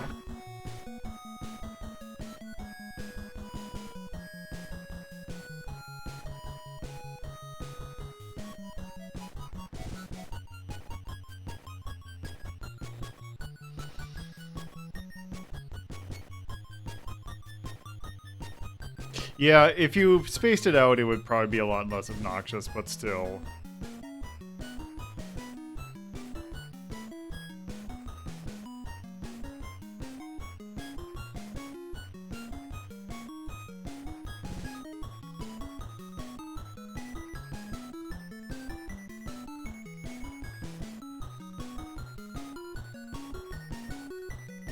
I don't know, I'd still argue for, like, a Mega Man game, it's too long. There is no password system, it's actually only saves.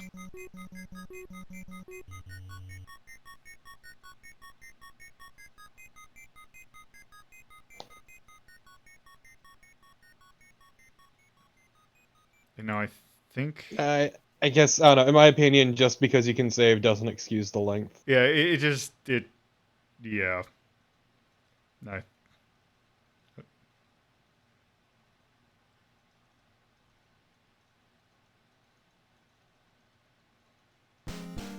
Yeah, here we go.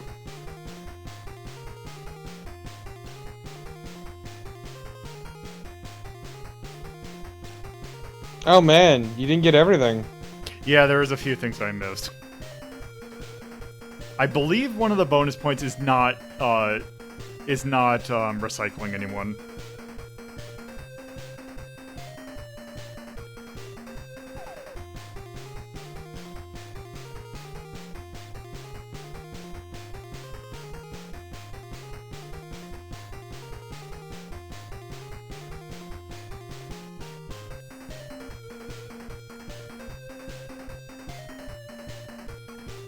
Well, I don't remember if you found the trampoline or not. Yeah, I don't... We're sorry, we may have traumatized your robot dog.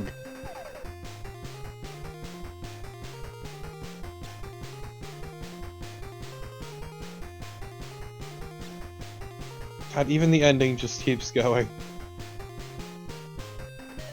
Okay, I guess... Okay, are you doing a Super Metroid thing? Okay. There's... Not today!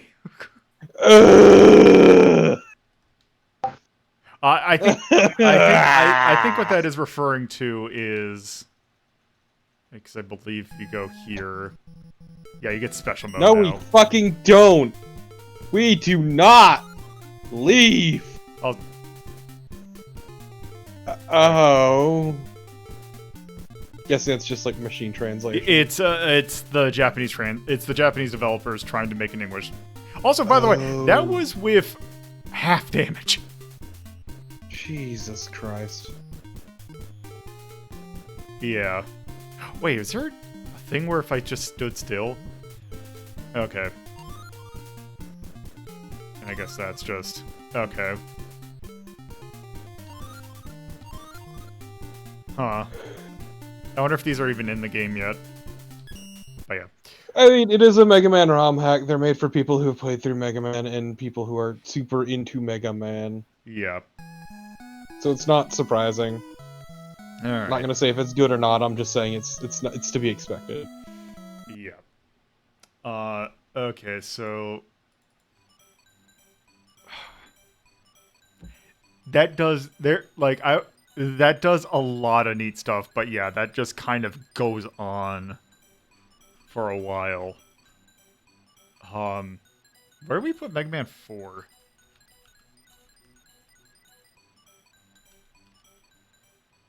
Oh, also, is it Mega Man 4? Or is it? Yes, we did. What about Mega Man 4 at 8? Damn, I appreciate Elsley's comment on the length, which is I fell asleep for an hour and you were still playing it when I woke up.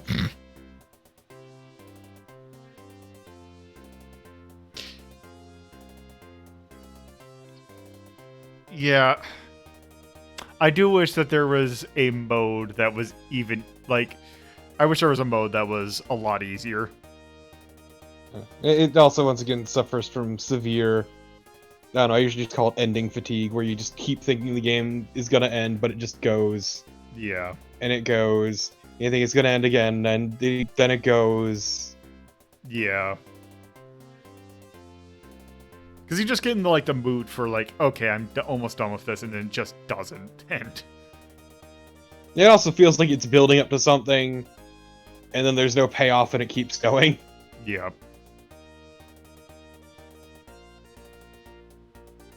I still think, like, I still would say if you had the opportunity, if you were playing it on an emulator, I would still say probably check out Minus Infinity. I would have more higher praise for Minus Infinity than I would for base Mega Man 4. Yeah. There's just... No, Minus Infinity is some real neat stuff, and it's pretty rad. Don't get me wrong. Yeah, it's just, if you are not familiar with Mega Man, it is almost impossible to recommend. It is going to crush your shit in.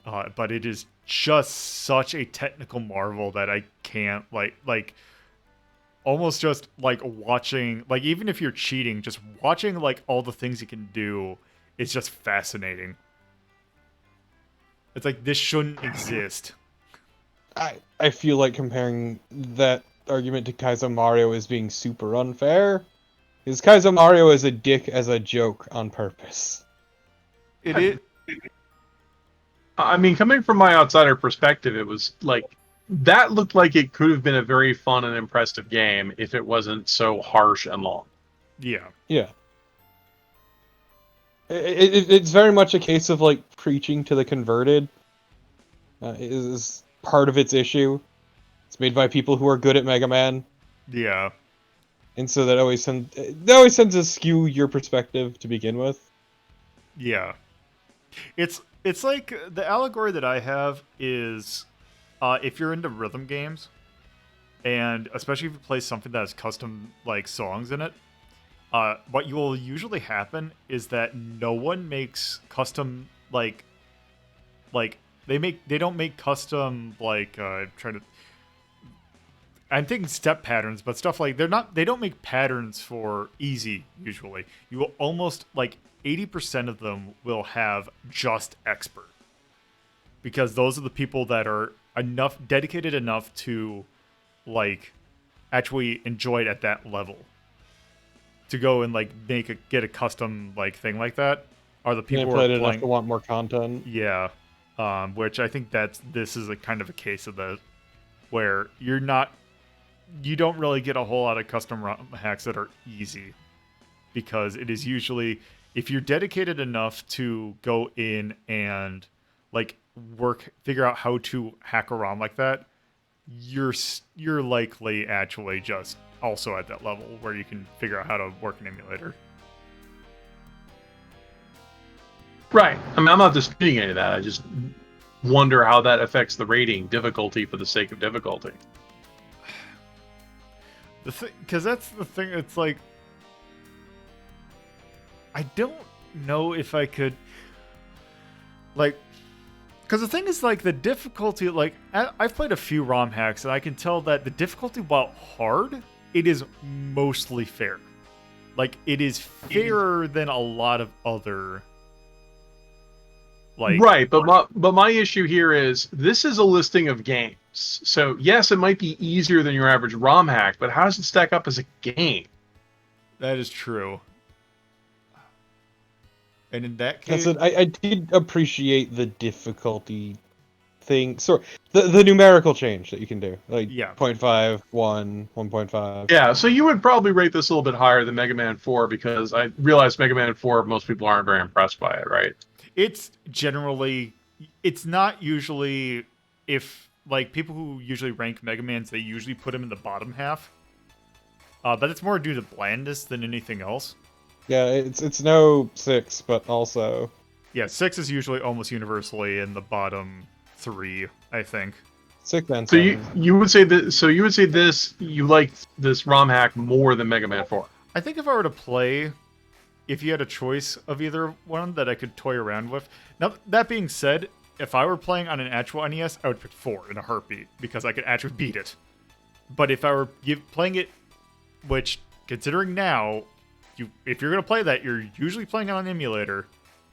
And if you have the chance to like dick around with it on an emulator, I would probably actually rather do Minus Infinity. Well, where did we put Mega Man 4? 8. And I think that... I'm just trying to look at stuff in 7. I would probably... Yeah, I'm thinking 7. Overall. You think it's on the same level as Eggerland, huh? Well, the original one, which is also kind of a buggy mess. Would you say it's on the same level of El Viento? Probably. Well, the original Eggerland was also a game with pointless difficulty and waste your time, so sure. Yeah. Yeah, tell me more about Castlevania 3. I swear, Castlevania 3, I've played it multiple times. I can't remember a damn thing about that game. So, the only reason I remember me playing it is because I had Rewind on, and all I did was play as Grant for the entire fucking thing. Yeah, I cannot remember anything about 3, gameplay-wise. Like, I can remember the first couple stages in the last boss. That is about it. Yeah, I mean, look, it's got Dynastius Boy. Yeah, the one that doesn't show up in the show at all. He doesn't exist, it's true. And it's a shame, because Grant is great.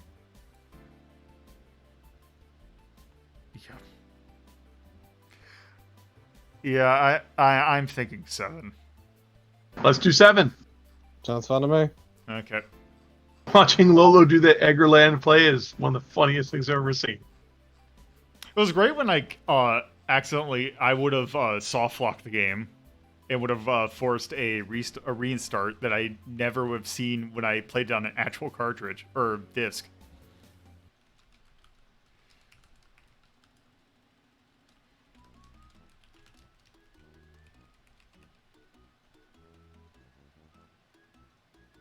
Yeah, I think we definitely with something in difficulty, and when we get to the charms, we have recommendations for that. Yeah.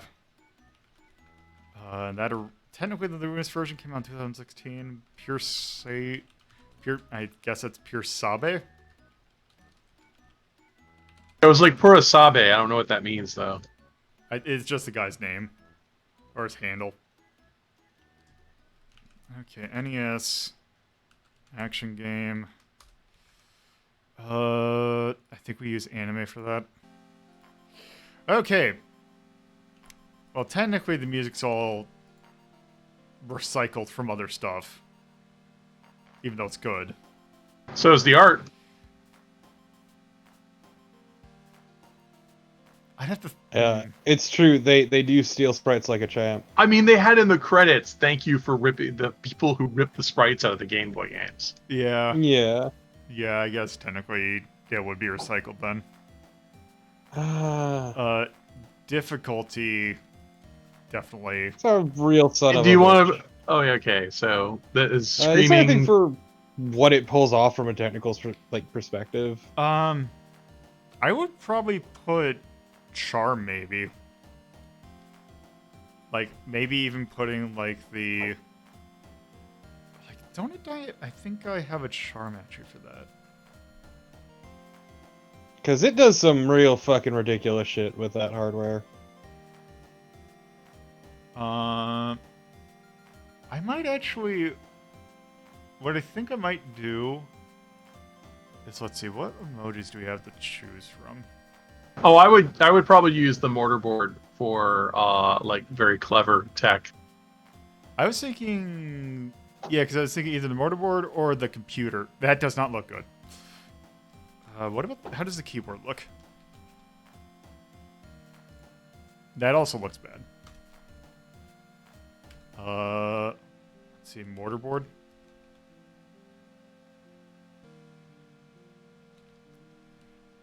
I don't know if it's undergraduate. Oh, that. Sure. There.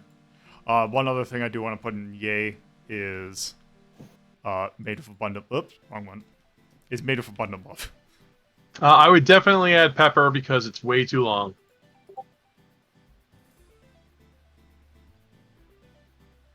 And that maze sequence was just pointless grinding. Yeah, length. The maze sequence especially, yeah, was really tedious. Alright, use ruler for when it's too long. Yeah.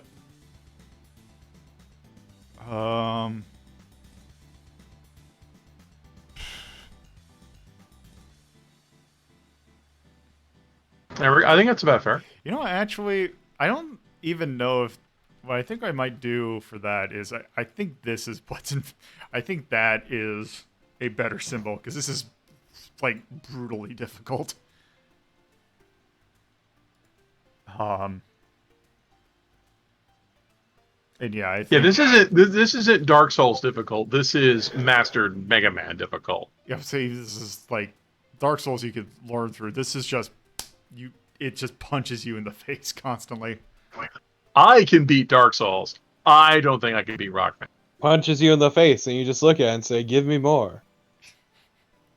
I just think of the Beavis and Butt thing. Kick me in the Jimmy. Hurt me more, Daddy. Alright. Okay. I think that's good for Rockman 4 minus Infinity. I'm glad that I took a look through that, because that thing is fascinating. It's a shame. Yeah, it does a lot of really cool shit. It's a shame that You guys every rock... spawning the Princess Tomato reference. Yeah. Every... And just to think, every ROM hack from here on out is going to be look kind of tame in comparison to that. Yeah, it's all gonna be lower than 7. It's super fucked up. You I actually probably agree with that. That's what I should say. Mega Man 4. Alright. So, yes, that is Rockman 4 minus Infinity. So that's enough for tonight's stream. Let us talk about what we have for tomorrow. Anything good? Well... No, fuck! So... if you're watching this on Twitch, you can go to my YouTube channel, youtube.ldp.life. I will have this episode uploaded on Monday for your enjoyment at your leisure. If you're watching this on YouTube, you can go to my Twitch channel, twitch.tv/loadedpuzzlo. Watch these episodes be recorded live, 7:30 p.m. Eastern Time on Fridays, 2:30 p.m. Eastern Standard Time on Saturdays, and 1 p.m. Eastern Standard Time on Sundays. There's also my personal Twitter, @loadedpuzzlo, and the show's Twitter, @Hazeltown Story. There is a Discord server in which there will be polls going up to probably sometime shortly determine what games we're doing in July, also what Media Delta stuff we're covering. And there's also a Patreon. $2 and $5 tiers helps with hosting costs of various things and some other stuff. So with that, tomorrow, Theron 3D, Theron visits the C64 art retrospective. We have 4 pretty interesting games that we're taking a look at. First one being Deus Ex Machina, which is a very weird ZX Spectrum art thing that actually is available on Steam now. Then we're also taking a look at Moondust, which seems to be some art program that was on the Commodore 64. There's also Total Distortion, which is Total Distortion. It's a nightmare creature of a game. And then finally, wrapping it up with some LSD Dream Emulator. Yeah. So that'll be personal favorite. Be a fun stream for tomorrow. All right, so I think that I think Ooze is doing a marathon stream. Oh, it is It's 24. Please tell me. Yeah, so he's still going. It's not on my thing. Is he not? Did he crash like a chump? I don't know. I'll send you over, and if he's not still going, let's just do that. Yep. Let's just do that. Nope, he's done. Oh, okay. Well, in that case, I'll send you over to Slow Beef. Fucked up.